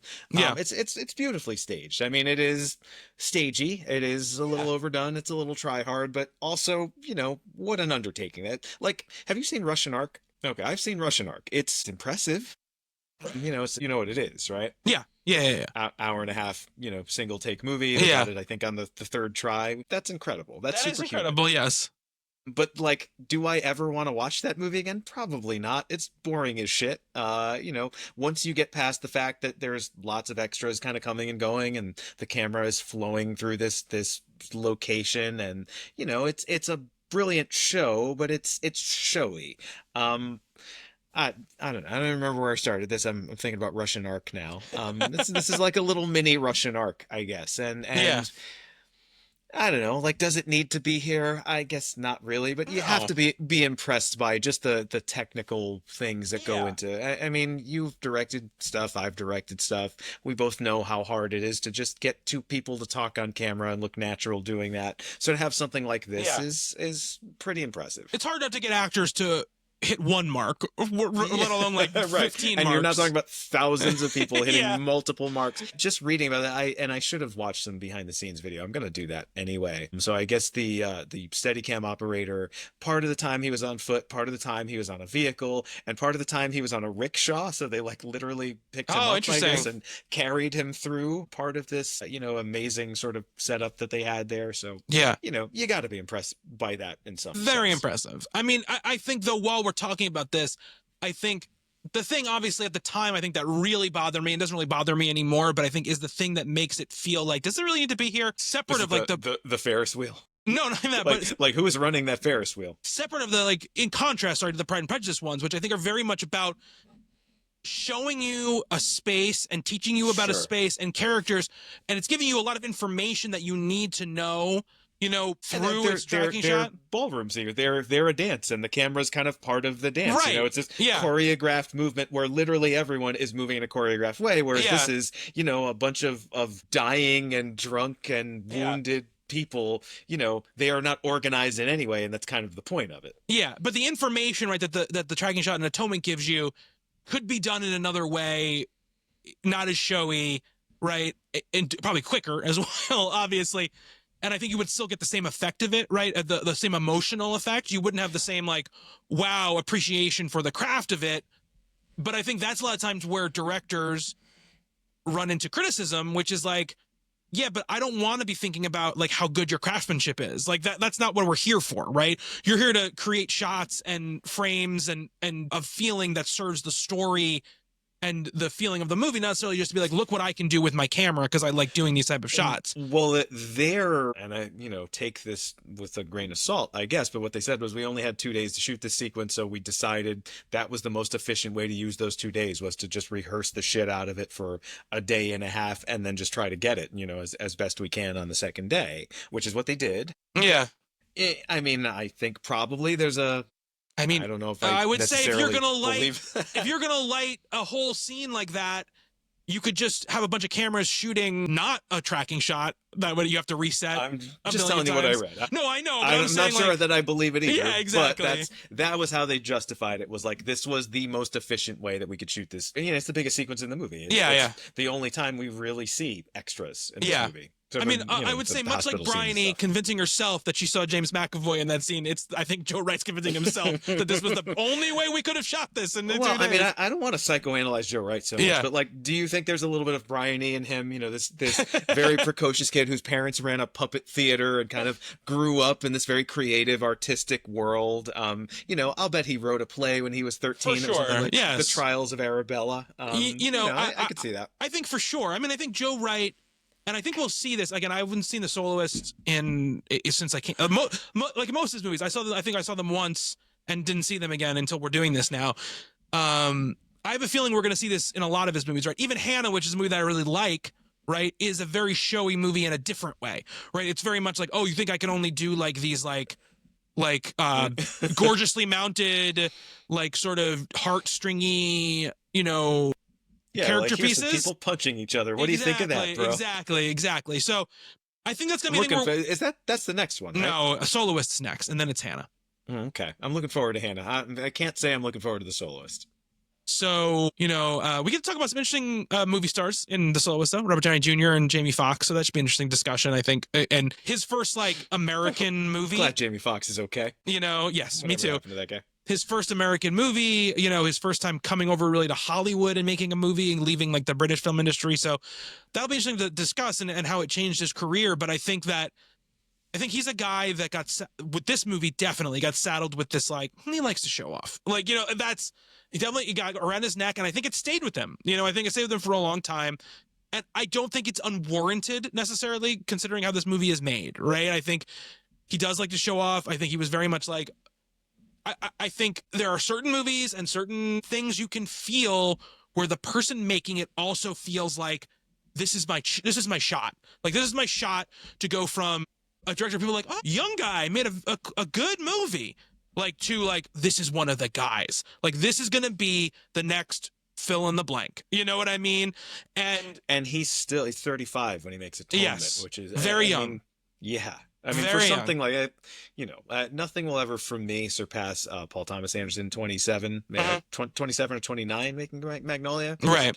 27 Boogie Nights, 29 Magnolia. Still incredible for what those movies are, lengthwise. And, Magnolia is my second favorite movie of all time. But 35 is nothing to scoff at either, right? To make a movie, as we've said, and we're going to have to use this phrase a lot, as handsomely mounted as Atonement. Yeah. And it really, in some sense... Hey, Nick, hold on a second. Just watch out. There's a lot of mic sound happening on you right now. Like a lot of it feels like you're... This kind of sound. No, not right now. But it felt like you were either moving, the mic was moving or something. So just letting you know that was happening. All right. Yeah. So it's better. If it's better, fine that's now. good. I'm not doing anything differently, though. Okay. So I don't know. I'll tell you if it happens again. Yeah. If I need to. All right. Yeah. So you're saying about it being gorgeously mounted. Sorry. Yeah, I mean, just to take on a production like this at that age is impressive, and particularly for what this is, right? Like it's show-offy in a certain way, but it's not show-offy in the way like 35-year-old Quentin Tarantino was show-offy. No, well, there's very few people who are show-offy as Robert Rodriguez or like a... well, this is show-offy in a British way. A Greg Araki or something like that. This is show-offy in a British way. You know what I mean? But, and I think, look, there's nothing wrong with trying to do ambitious setups and shots and concepts, right? And again, this is only his second movie. That's the other part that's like crazy about this is it's only his second movie. I mean, he's made some very high budget and highly regarded television stuff. Yes, but you would never. But if I was like, we're gonna cover Joe Wright, he made a bunch of handsomely mounted TV productions. You'd be like, that doesn't count. I want to write a book about Joe Wright that's just called Handsomely Mounted. Like whenever he gets to the end of his career, we'll do like a auteur theory retrospective on him, and that's what it's going to be called. But it's like it's a different animal, right? Making a feature film for $30 million than making a TV show, right? It's just however big the TV show is, it's a different. Well, I kind of want to see Charles II now. I mean, have at it, man. I'm sure it's available. I'm sure you could access it. I'm sure it's on BritBox. You're like, I'm not watching that thing. I'm not watching it, but I'm sure it's on BritBox or something, But Can I don't know. log into your BritBox? I don't have BritBox. No, I thought you might. It's one of the few streaming services I do not. It's one of the only ones I don't either. There's a show called Only Fools and Horses, or Only Kings and Horses. Only Fools and Horses. Only Fools and Horses. Yeah, I've always wanted to see it, and that's the only place to watch it. And I won't pay the $10 a month to watch it. And I bet I'd really like it. The real reason I know the name of that show is because back in like the early 2000s, or no, in the it's probably around this time, actually, the Ricky Gervais podcast like came out and it was like huge, like broke out huge. And this is like, one of the first podcasts that really went crazy big. It was like one of the first ones you had to pay, like it wasn't like a free podcast. You had to pay for it. And I was like a broke ass grad student or whatever. So I was like, I'm not paying for this. So I would download it from like, Kazaa or LimeWire or whatever the fuck, like I would torrent it and download it. But it had like these British commercials like embedded in it or whatever, because they had it on there when they were like doing it for like Radio 1 BBC or whatever they originally did it for, and they would do like a TV promo and it would be like, oh, Sundays on the BBC, Father Ted, followed by Only Fools and Horses. Like that's what it always would be. So that I heard that ad 7 bajillion times. So that like thing is stuck in my brain. No, it was more recently for me. I think it was like Google search, like what are the greatest television comedies of all time? And it would be like Seinfeld and then that. Oh, okay. Interesting. Yeah. You ever watched, we're in a British world. You ever watch Peep Show? Yes. Yeah. Peep Show's great. Peep Show's IT great. Crowd is really great. I've never watched IT Crowd. I did watch, what's something about the kids? They made a movie out of it. Not the In-Betweeners. Is it the In-Betweeners? Yeah. Right? That's a thing. Yeah, it's like teens, like it's a comedy with like teens, I think. Not to get too far, Mighty Boosh. I've never watched Mighty Boosh. Oh, Mighty Boosh is fucking great. Highly, when we sign off tonight, 15-minute episodes, I think they're 23 minutes episodes, but so they're as long as half-hour TV shows are. They are, yeah. Although the first time I saw the Mighty Boosh was like a 15-minute cut of a 23-minute episode. Watch it. It's definitely an acquired taste, but if you can vibe with it, I think it's great. Like all British stuff. Daniel Mays, by the way, is the name of the actor who plays the army buddy of James McAvoy, the Chris Messina. Okay. And I will say... He's the British Chris Messina. The British Chris Messina. McAvoy starts to have these hallucinations, right? And we start to get this, like... Again, which I think it's it really works because of, like you said, how unsure we are about what's real and what's not in this movie a lot of the time. This sort of like rewind through what happens, right? He's almost in his head, like rewinding through what happens. And we get this refrain that we've been getting throughout the whole movie where we're kind of hearing these letters that him and the Keira Knightley character have been writing to each other. And hers is always like, you know, come back to me. And his is always like, I'll return to you, you know, with my honor intact or whatever. This whole thing where he also feels like he's trying to atone for something, right? Even though he did nothing wrong, right? He did nothing wrong. But he still feels like he has to make right, you know, his reputation, his all of this stuff. And she gives up her status and her family and everything. I mean, it is, you know, it that makes it kind of that much more tragic. This is A Very Long Engagement, came out a couple of years before this, which is this similar kind of wartime story where these two, you know, estranged lovers, and one of them is presumed to be dead. And it's like, how can they find each other amidst all the chaos of war? That's a, you know, the Jeannot movie, right? The Jean-Pierre Jeannot movie. Yeah. It's my favorite. Okay. Because I think it's way better than Amelie, but that's just me. Do you remember that movie? Like took over Amelie? Like film culture for a while. I feel like that Amelie is the movie that you say you like if you've never seen a foreign film before. And it's like, oh, that one I can understand. And it's got like some fun stuff in it. And I saw a French, like Parasite was that for a while. Great, right? Those are great movies and people should see them. Oh, Parasite's genius, though. Parasite's genius. It is, but it's one of those movies where like people who've never seen a foreign film before is like, oh yeah, Parasite's really good. It's like, yeah, you should see some other, you know, movies I know, but with subtitles. Don't be a snob. I'm just saying, you know, it's one of those like if you've never seen a prestige TV show before, but you happen to watch The Wire, it's like, oh, I've seen The Wire. You know? Well, yeah. I mean, people who watch The Wire and talk about it all the time need to calm down. That show came out like 20 years ago. Calm down, guys. I've never seen The Wire. I've never seen it either. I mean, I've seen the first season. I thought it was good. You know, just not my. I'm sure it is. It's not my. It's just, I have a thing with TV. For whatever reason, like those really like intense, this feels like it's real life, like type of dramas. I just can't stick with them. Like I'm not a big fan of those. If it's a movie, give me 2 hours of it and I'm in. Give me 3 hours of it and I'm in. Yeah. You know, but it's like when it comes to a TV show, I kind of want to be a little bit more comforted, I guess, when I'm watching a TV show. You know, the Sopranos does a good job of balancing the prestige stuff with just a sense of humor and a characterization that is engaging and you want to keep coming back to it. Yeah, it's not a slog. And I'm sure people who watch The Wire are like, you're crazy, man. There's like so many great character moments. And I'm sure I'm sure there's a lot of Michael K. Williams in that show. Great. Michael B. Jordan's in that show. Lots of Mikes with the middle initials. Yeah. It's one of the first things he ever did. I would have been like 10 years old. Super young. He was like on one of the last seasons, and that's right before he did Friday Night Lights. Like, which he also did like near the end of the Friday Night Lights run. Yeah, he's great, and that's where I first saw him was Friday Night Lights, and I was like, who is this guy? But so we're almost at the end of Atonement though, and I want to talk about a couple of these things that happened. So one moment I really liked was we get that rewind through everything, and again I was like, this is cool. Again, it's very showy, right? It's very like work, all this stuff. But I do like that kind of like this very sad refrain, like what I mentioned with the letters. And then there's this really sweet moment, right, where he's basically circling the drain, right? Like he's hallucinating. He thinks he's somewhere else. He comes like walking out of this bar or whatever, and his friend is there, and his friend really takes care of him like this whole time. And it's very sweet, and it's very like he doesn't like. He's been very ostentatious, let's say, the rest of the time, right? Very like, oh, you're very, very almost like a cartoon character, right? And in this one, he's so gentle with him and so understanding with him, and he like finds a place for him to lay down and kind of like tucks him in, like all of this stuff. Just very nice. Like, he wakes him up when he's been, sort of like, talking in his sleep, and the people are getting upset, and he's just kind of like, you're upsetting the chaps or whatever. The chaps are starting to get upset, and he's sort of, easing it back, and he's kind of like, man, you don't look good. And he also obviously doesn't understand quite what's happening, right? He's like, I don't understand. You were fine like a couple of hours ago. I don't understand what's going on, right?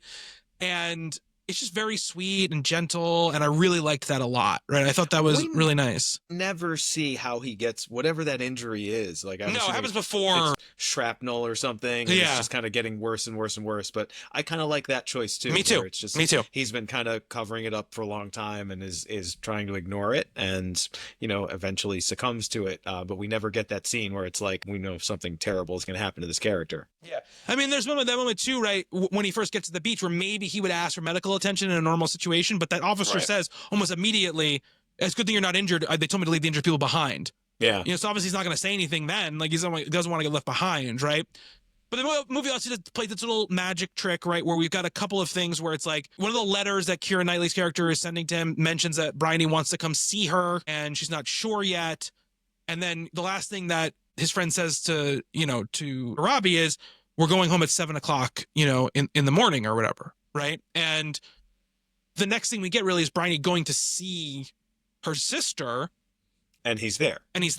Right? And, there's like, I like the way the scene is played at the beginning, because at the beginning, it sort of almost plays it like it might not be him. It's kind of hiding it from you a little bit, being like very quick, he gets up from the bed and disappears, and you think it's another one of those scenes where it's like it looks like him, but it's not him. Yeah, exactly. Much exactly. Like the assault scene. And then he comes in, and we have, this big scene between the three of them, right, where he's very angry, obviously, and he gets to, like, dress her down again. Yeah, this confrontation and resolution that you've wanted. You know, it's one of those expectation things where we're waiting for a scene like that. We want him to come back so he can kind of give her what for. And, and we get that, but we don't really get, it's almost like what she says at the end, right? Like she wanted to give them a happy ending, and the movie wanted to give us this final confrontation between those two characters, and we get it, but it's bittersweet because it's kind of not real. Well, right. It is not real. And it's seeded through the movie in some interesting ways too, right? Where she's talking to that French soldier. He asks, like, did your sister ever end up with that man that she loved so much? And she says yes at that moment. And she sees the kind of relief that it gives him, right? Like this, like, and you see it sort of seeding it there. And I also think the movie's smart because that flashback scene where Briony, like, jumps in the lake, right? And Robbie saves her. When he saves her, he's so angry, right? Because he knows she did it on purpose, and he's like, and that's the moment really where he sees, like, really, like, who she is, right? What she's willing to do to sort of, like, get her way or whatever.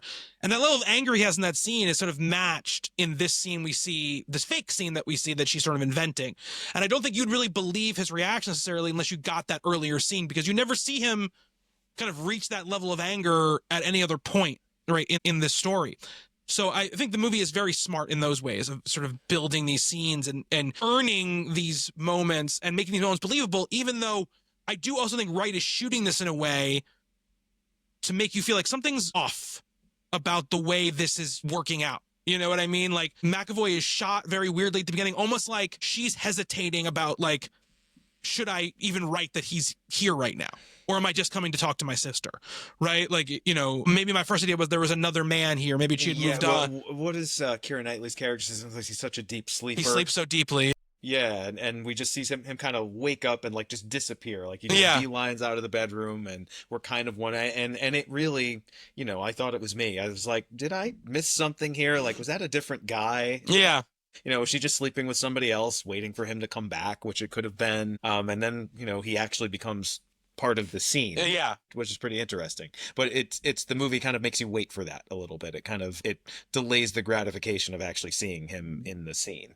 And this is probably the other actress's best scene, right? When she's in this sort of thruple with the three of them, sort of Romola Garai. Like, I love that name.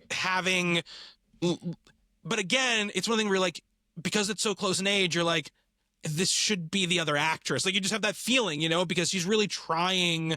She almost seems like she's older than Keira Knightley. Yes, exactly. So all this stuff works like that, but again, it leads to the unreality of the scene in some ways as well. I think the scene, it really works. The scene is meant to be fully unreal. He still talks to her like she is younger than she is, right? Yes. Like he's addressing her as like a 13-year-old, kind of admonishing her in a way that I don't think he would do with someone that is an adult like you are. No, and again, and I do think it kind of plays to what we were talking about. Yeah, the unreality of the scene.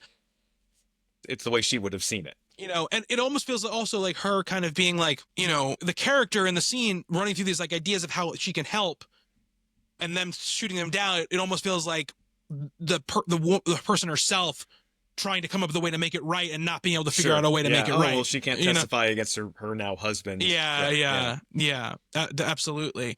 And you get that revelation. I don't remember which scene it's in where you actually see the scene for real, the assault scene, and she sees Benedict Cumberbatch's actual face. Yeah. And that's the thing where you're like, man, like, you really are terrible. Like, you saw him and you knew it the whole time. and the fact that like you let all of this happen for all of these years, is just crazy. And they said they're in the scene, like, why did you wait this long? Like, you could have gone at any point, and said something. And now you come when it's too late, and it's very too late at that point, right? Everything is done at that point. Like, she's married. That guy will never get in trouble for what he did. These two people are actually dead. It's like this, this sort of devastating sort of revelation at the very end. But yeah, it's good. It's, we get to see like them dancing in the window. It's almost like very like end of Avengers Endgame, where you see Captain America and Peggy dancing or whatever. The next thing we get is the modern day scenes, right, with Vanessa Redgrave. And I mean, I love the cut there, right? Yeah, like it's the biggest time. Like, there's a lot of time jumps in this movie. Yeah. Like, sometimes we're going back a few minutes. This time we're going so far into the future, and it looks different and it feels different. We're in a television studio, and before we were in a world that doesn't even have television yet. Right. And it's the character. She looks so much, as I was saying before, it's the same mole, it's the same facial expressions, but she's so much older. I mean, this is a person at the end of her life, and literally, this movie has resolved around young people the entire time. And now we finally see a very, very old person, looking back on everything that we've seen before. It is, it's pretty shocking of a time cut. And I think really, it's this very starkly lit, she's got these television-ish lights on her. It's real contrast from that prestige pick look that we see leading up to that point. And she's basically like just looking down the barrel of the lens, basically. She's looking a little off, but it's basically she's just talking to you at that point, right? And most of this, other than the cutaways when she's started describing certain scenes, is just her face. It's basically just a monologue. Vanessa Redgrave comes in and just like, shatters the backboard with a monologue. Like, got away with a close-up, that Joe Wright. I mean, he's known for like these tracking shots, but also, when he gets up in an actor's face, he knows what he's doing there. Yeah. And what I remember watching it in 2007, it sort of feels the same way to me now, where there's so little time spent in this era, right? It almost feels a little bit like a tacked on like epilogue in some ways because of how short it is. Obviously, it's insanely important to the story and the resolution, but and again, I love that. I don't want more. It absolutely is an epilogue. It's a coda, it's this many years in the future. Like, I think it's a very hard thing to do, but I think this movie really pulls it off really nicely. Like, it does. It's very, I guess the book works this way too, where you get this time, it's just the last 10 minutes of the movie or so. Here's the most famous actress in this movie, one of the sort of all-time legends that we know is going to be in it. We haven't seen her yet. And, she kind of gets this wonderful monologue at the end, and it really does feel like that sort of devastating last chapter. Do you read David Mitchell? No. Cloud Atlas, that guy? I've never read Cloud Atlas, no. Cloud Atlas is one of the greatest books ever written. He has a later book that does a sort of final chapter that's very much like this. And, we've been kind of following these characters through a lot of it. And then there's a time jump, and the last chapter, it's like the world is ending. It's like this very kind of understated apocalypse, but we kind of, there's this creeping dread about it. And this kind of reminded me a little bit of that. And it's one chapter in a very long and sort of expansive book, much like everything he writes is. And I like that. Now, I think it's a ballsy move, but particularly, when a story is this good, it hits hard, I think, because I didn't remember that at all. That was one of the things that was really interesting. Oh, really? Coming back to this. Yeah, I forgot there was that time jump so far in the future. Like I said, you got me again, movie. Good on you. I definitely knew that there was a time jump. I remember there being some sort of like, and now you're old, and now you're going to talk about something that happened, much like I remembered like something about the story about, Robbie, and C isn't real. Like, I didn't remember the exact details, but I remember that stuff. Yeah, I remember that, it was a false accusation and a no, not that part. I remember there was some sort of reuniting that wasn't real. Cause okay. I definitely remember that. I didn't remember that either. But I'm actually very curious about how much of the book is this, like how much of the book takes place in this time period. I would be curious to find that out. But no, I think Vanessa Redgrave does a great job. And again, I think the story does a really interesting thing where you're kind of like, yeah, I feel bad for you, like we said at the beginning, but everything you're saying to me sounds kind of self-serving. Like, you just like, yeah, she was a nurse for a couple of years to pay her penance, but then what? She was just a very famous successful rich novelist. writer for the rest of her life. 21. This is her 21st book. Yeah. I finally finished this story. All the other stuff was just fluff that I sold. You know, it was on the bestseller list and everything. But now I can finally tell my story because I'm dying now. And I don't really need the money anymore. Yeah, it wasn't, so like, again, but I don't think that's a flaw of the movie. I think it makes the movie more interesting. I think that's that character. Yeah. I think it's very true to who Briony is. Yeah, absolutely. Did you know that was Anthony Minghella? I didn't know it until I saw it on your thing. I didn't either. This has got to be pretty close to when he died, right? He didn't die much after this, did he? I didn't realize. Yeah, he died pretty young. He died very young. Long after this, because this movie was compared by a lot of critics to The English Patient. Yeah, that makes sense. I have never seen. Me neither. And I should. I'd probably like it very much. It feels like a very Atonement-like movie, and I really like Atonement. Yeah, he died a year later. He died in 2008. Wow. I knew it was very close to when he died. His son, very talented, by the way. Max Minghella. Yeah. Are they? I didn't know they were related. I'm pretty sure it's his son. The same name. I'm pretty sure it's his son. Maybe I'm crazy. I'm going to look right now because maybe I'm crazy. I thought it was his son. I'll buy it. Yeah, he's the son of Anthony Minghella. Yeah, so that's Minghella. Yeah, that's should we? Is Anthony Minghella someone we need to do on this show? We could do Anthony Minghella. I've never seen. The only movie I think I've seen is The Talented Mr. Ripley. Yeah, and I've seen Captain Corelli's Mandolin. That was him. Oh, right? Boy, that was him? Yeah, that's a prestige pick, Nick Cage there. Let's do it. No, it's not. No, he didn't do Captain Corelli's Mandolin. I swear he did. No, his filmography is his first movie is in 1978, a movie I've never heard of called A Little Like Drowning. He doesn't make another movie until 1990, and it's called obviously Truly Madly Deeply. The 1993 Mr. Wonderful, 1996 The English Patient, 1999 The Talented Mr. Ripley, 2003 Cold Mountain, 2006 Breaking and Entering. And that's 2006 was his last movie. And then he was supposed to direct 9, but he died before he could make the movie. And then Rob Marshall took over. 9 is a guilty pleasure for me. Oh, man. Very guilty, because 9's a terrible movie. I disagree. Oh, my God, dude. Seriously? I like it, yeah. I got that Blu-ray. Oh, my God. That's such a terrible movie. Somehow they made it's John Madden directed Captain Corelli's Mandolin, by the way. That wasn't far off. No, not far off at all. In fact, if you said Joe Wright directed Captain Corelli's Mandolin, I'd be like, yeah, maybe. A little early for him, but yeah, maybe. So, yeah, no. They're definitely not. They're definitely all the same sort of, like, group of people, right? Anyway, I can't believe you like 9, dude. That's crazy. Well, when we get to Rob Marshall. No, we're never doing Rob Marshall. I will never do Rob Marshall. He's made exactly one good movie. I mean, you're the musicals guy. I know. That's what I'm saying. Wouldn't you if anybody was going to defend him... Yeah, well, that's what I thought. No, Chicago's fantastic. I think Chicago's great. Chicago's really good, yeah. And that's the only good movie he ever made. I'm struggling to remember because I'm not a musicals guy. I just remember really liking 9. Again, I'm a sucker for movies about making movies. So me too. I mean, I'd watch 8.5 any day. Sure. 9 is a terrible movie. Somehow Rob Marshall made Daniel Day-Lewis uninteresting in a movie. So you say. So Chicago, love it. Memoirs of a Geisha, no. Boring, bad. That exists. 9, in my opinion, bad. Pirates of the Caribbean on Stranger Tides, one of the most interminable movies I've ever watched. Oh, I didn't know he did a Pirates of the Caribbean. Yeah, well, he's kind of like the Disney guy. Basically, that's what he's become, basically.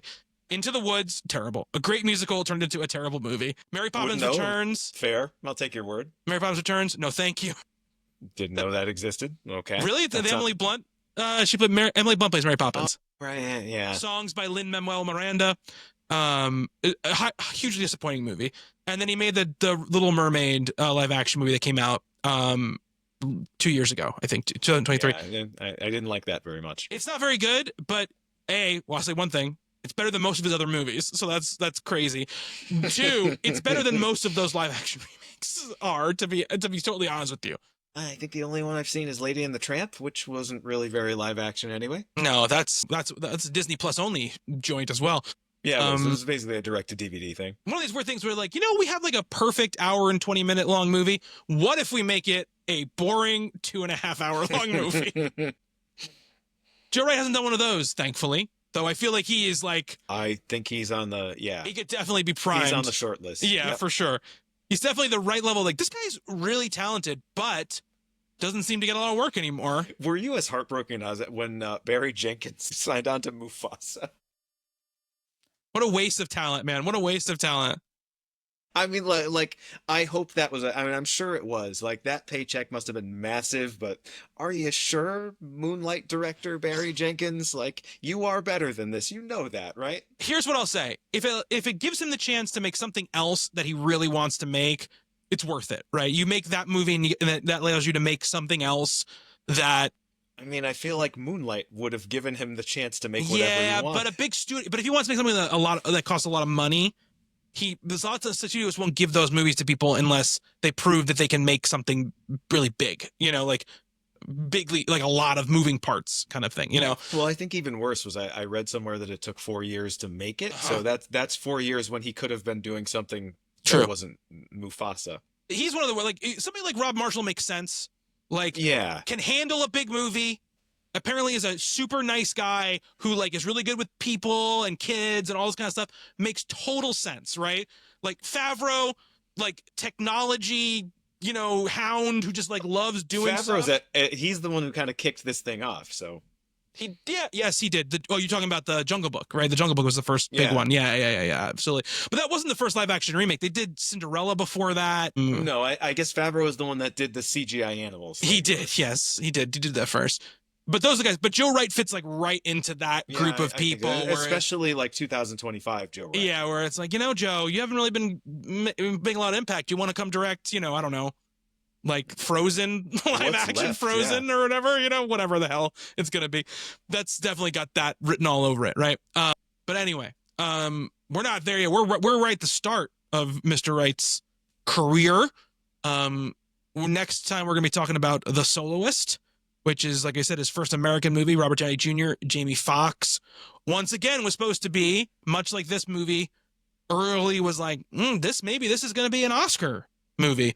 Downey, in the middle of his, it's the very beginning of his comeback. Downey Renaissance, yeah. Yeah, this is like... Jamie Foxx coming off of Ray a couple of years earlier. Yeah, that had some real things going for it. Yeah, The Soloist comes out a year after Iron Man. It's like, Downey is like full tilt, the guy, basically. And Jamie Foxx, like we said, Oscar winner, has been in a bunch of big movies. So it's this is it. We're primed to go. We've got a director who's on Ray and Stealth the same year, yeah. Coming off the 1-2 punch of Ray and Stealth. Yeah. But I mean, I really think it's the Ray thing probably, right? It was Stealth that he won the Oscar for. Yeah, definitely. Though Stealth, I will say, it's not as bad as people remember it. I have never seen it. I probably never will see it. I'll take your word for it. Yeah. It's a better movie than 9, in your opinion? I mean, less disappointing than 9, because I didn't expect anything from Stealth. But we'll never talk about that movie because we'll never do a Rob Marshall. But we'll mention it when we do in 10 years when we do our Federico Fellini miniseries. Okay. No, I feel like that's the worst time to talk about 9, but all right. Yeah, well, that's what I mean. That's what I'll be ready to go. It's a great musical too. That's the other thing. It's a great musical. That's the part too. That's really disappointing about that movie. Anyway. So yeah, we're going to talk about The Soloist next week, and then we've got Hannah on the deck after that, and then we're kind of in uncharted territory for me. Tell you, so I like the one that I'm really looking forward to, and I might have mentioned this before, is like I was reading a little bit about his Anna Karenina and what he actually did with it. That sounds like the real outlier, the real departure in the Joe Wright filmography, the one that's like, here is something that I am doing that nobody else would even think to do. Do you know anything about that movie? I don't know anything other than Tom Stoppard wrote it. So it's Tom Stoppard, and it's like the whole thing is done like as a theatrical production. So it's interesting. They compared it to like Lars Ventura's Dogville, that kind of thing, where it's its artifice is kind of part of what it is. That's fascinating for him to do, because that's what we're talking about. Atonement is Yeah, like this is, trying to sort of hide that it's doing that, and that's like right in your face, like, no, this is a stage play, kind of thing. So that should be interesting. Theatrical. Yeah, like I wasn't super excited to see that movie, but just the thought of it being that, plus it's Keira Knightley again, it is Keira Knightley again, yeah. Yes. I think it's Jude Law is in there. Yep, with an actress that he really works well with. Yes. So I'm kind of pumped for that one now. I'm also, there are things I'm interested in. Anna Karenina, now I'm very interested in watching that because I like that idea of that. Darkest Hour, kind of interested to see.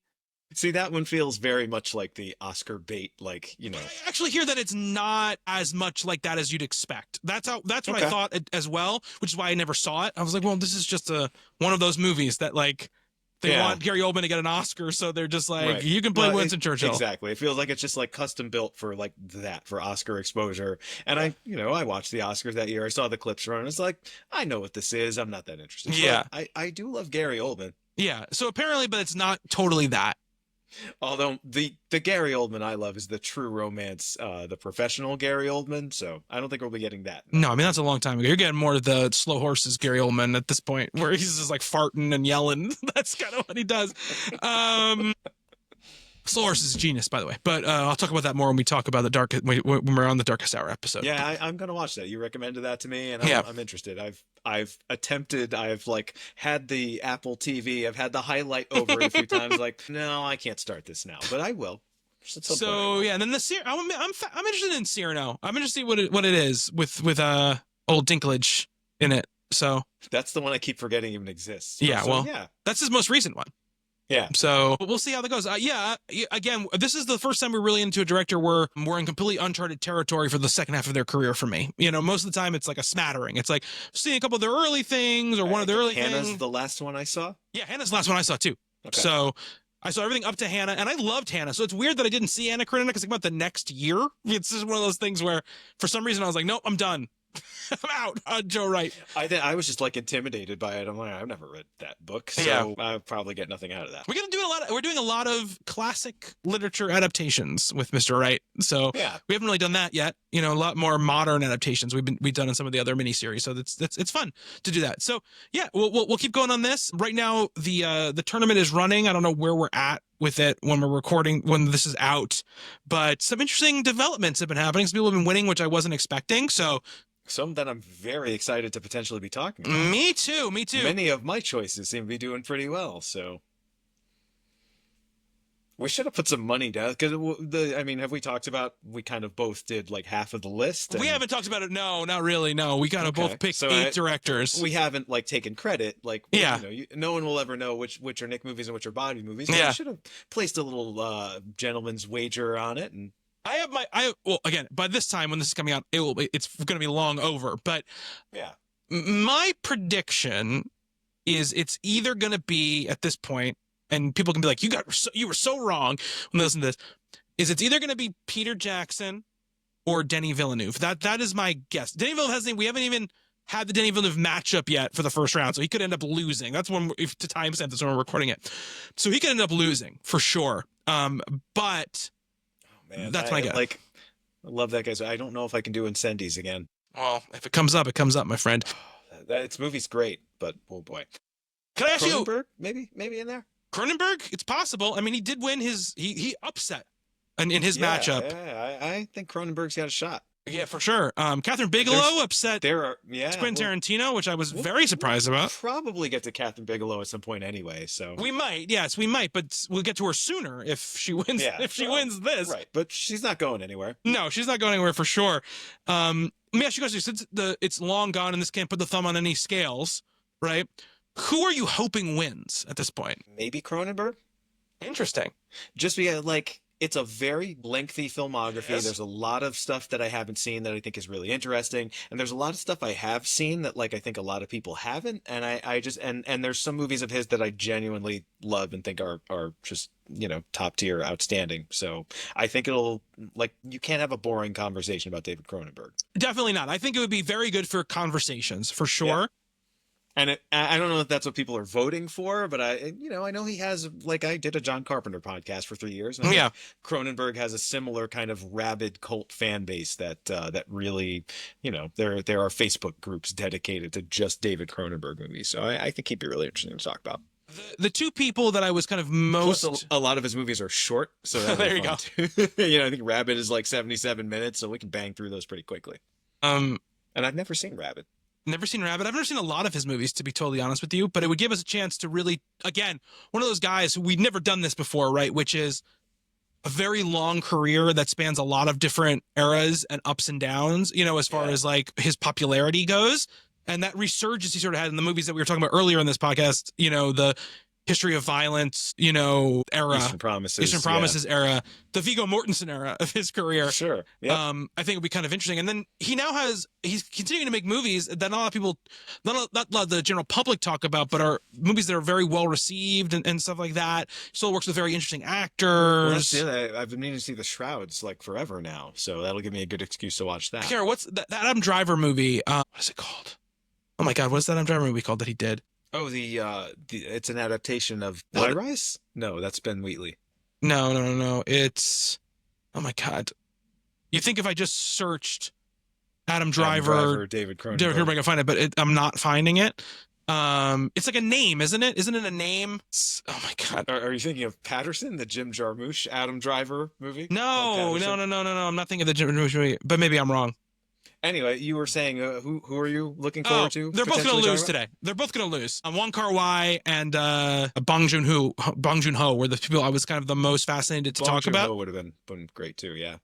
But they're going to lose today. One of them, yeah. They're going to lose today. To interesting directors, they're losing interesting directors. They're going to lose to Guillermo del Toro and Alfonso Cuarón. So they're both guys I would also love to talk about. But any of these directors winning would be really great. I'm honestly kind of relieved that Tarantino lost. Not that it wouldn't have been a fun miniseries. I'm not surprised. I feel, again, we were talking about like just kicking names around when we started talking about the show, and it's like, I love Tarantino. I will, for all the things that you can criticize about his work, it's really important in my life and really kind of got me into movies in a lot of ways, and I'd love to talk about him, but like, he's done so much talking about himself, and they're like, to do a podcast about a guy who has a movie podcast. Yeah, that's true. It's Again, it's a great podcast. I'm relieved because, there's just a lot of, if there was just like one foundational text, it would be one thing, but there's like four, Sure. So it's really tough to talk about this kind of thing. Part of what I enjoy about the show is like I am seeing movies that I have not seen and would not be seeing. Like I own all the Tarantino movies, like, there's not that many of them. I love them all, and I've extensively seen all of them, and it's like maybe I have exhausted all that I have to say about them, and I can just kind of appreciate them for what they are. Whereas as Joe Wright's Cyrano is like, I wasn't seeing that any other way, and now having seen all of his other movies leading up to that, maybe I'll have an interesting take on it. Probably not. I don't know if I've had an interesting take on anything, but I feel like there's more likelihood of that than me saying anything that anyone would give a shit about like Pulp Fiction. Right. And the problem with Tarantino, right, is that everything, because he has so few movies, or because he makes such a big deal about all his movies, there is no movie where you're like, oh, this is an underseen gem that no one's seen. It's just like, and he's a celebrity in ways that, and it's like, oh, hey, did you know he has a foot fetish? Yeah, and a divisive one at that. So that would also be part of it. Like we could spend an entire series just picking out all the foot shots in his movies. I don't really want to do that. Neither. Me either. They're there. For those they are there. It's not like even someone like Jackson, obviously, who has like huge movies I've been talking about a ton, but he has all these little weird movies. Meet the Feebles. I would love to talk about Meet the Feebles. It's not good, but it's a lot of fun. He has weird little movies. He also has like, some big budget bombs. Exactly. Like Lovely Bones. And talking about King Kong, I think would be really interesting because it's a movie that I think would be really fascinating to talk about. What happens when a director has been thinking about making a movie for 30 years and they gets to make that movie without any restrictions on them? Has it ever actually turned out good? You know what I mean? So, like, not that I think King Kong is like a disaster. I don't think it's a disaster, but I like it as well. But it's a fascinating project to talk about. Right. So those kind of directors I think are interesting. So I'm happy that Tarantino lost, even though I do love him and I count him as one of, the most influential directors in my life. It's more interesting to talk about those other people. Cronenberg would be fascinating to talk about, and if he has won by this point, I will be excited to talk about his movies. So that'll be cool. And I also think I think someone like Cuarón would be fun as well. There's a lot of people. Again, like I said on here, everyone on here, anybody who wins, I'm not going to be upset about it. No, right? I think they were all, Miyazaki got destroyed early on. Destroyed by Cronenberg. There's a lot of movies that I'd like to see of his that I haven't seen. And I've liked the ones that I've seen. Yeah. Well, maybe. I mean, it also, I guess it's a little bit of research, a little bit of marketing thing that we're doing here. Like, who are the people that we're definitely never going to talk about on the show? And I kind of feel like Tarantino might be one of those people now. Like, now the people have spoken, and I'm okay with that. Yeah. You know, whoever gets 0 votes, like, all right, we'll save that for something, you know, another project or something. Yeah, absolutely. So, well, you know, and it's also a good test for us too, to when we're looking at these directors and making these lists, it's like, okay, would we ever want to cover this person regardless of what happens? Like, is this person fit enough into our sort of like rubric to fit in here, right? Which is like, do they have even a section of their career that is fascinating to talk about, that's underseen, that really informs stuff that people maybe don't think about, right? Like, there are certain directors, like, we're never going to talk about Peter Jackson unless he wins a bracket. He's just too big of a director. People have talked about him too much, right?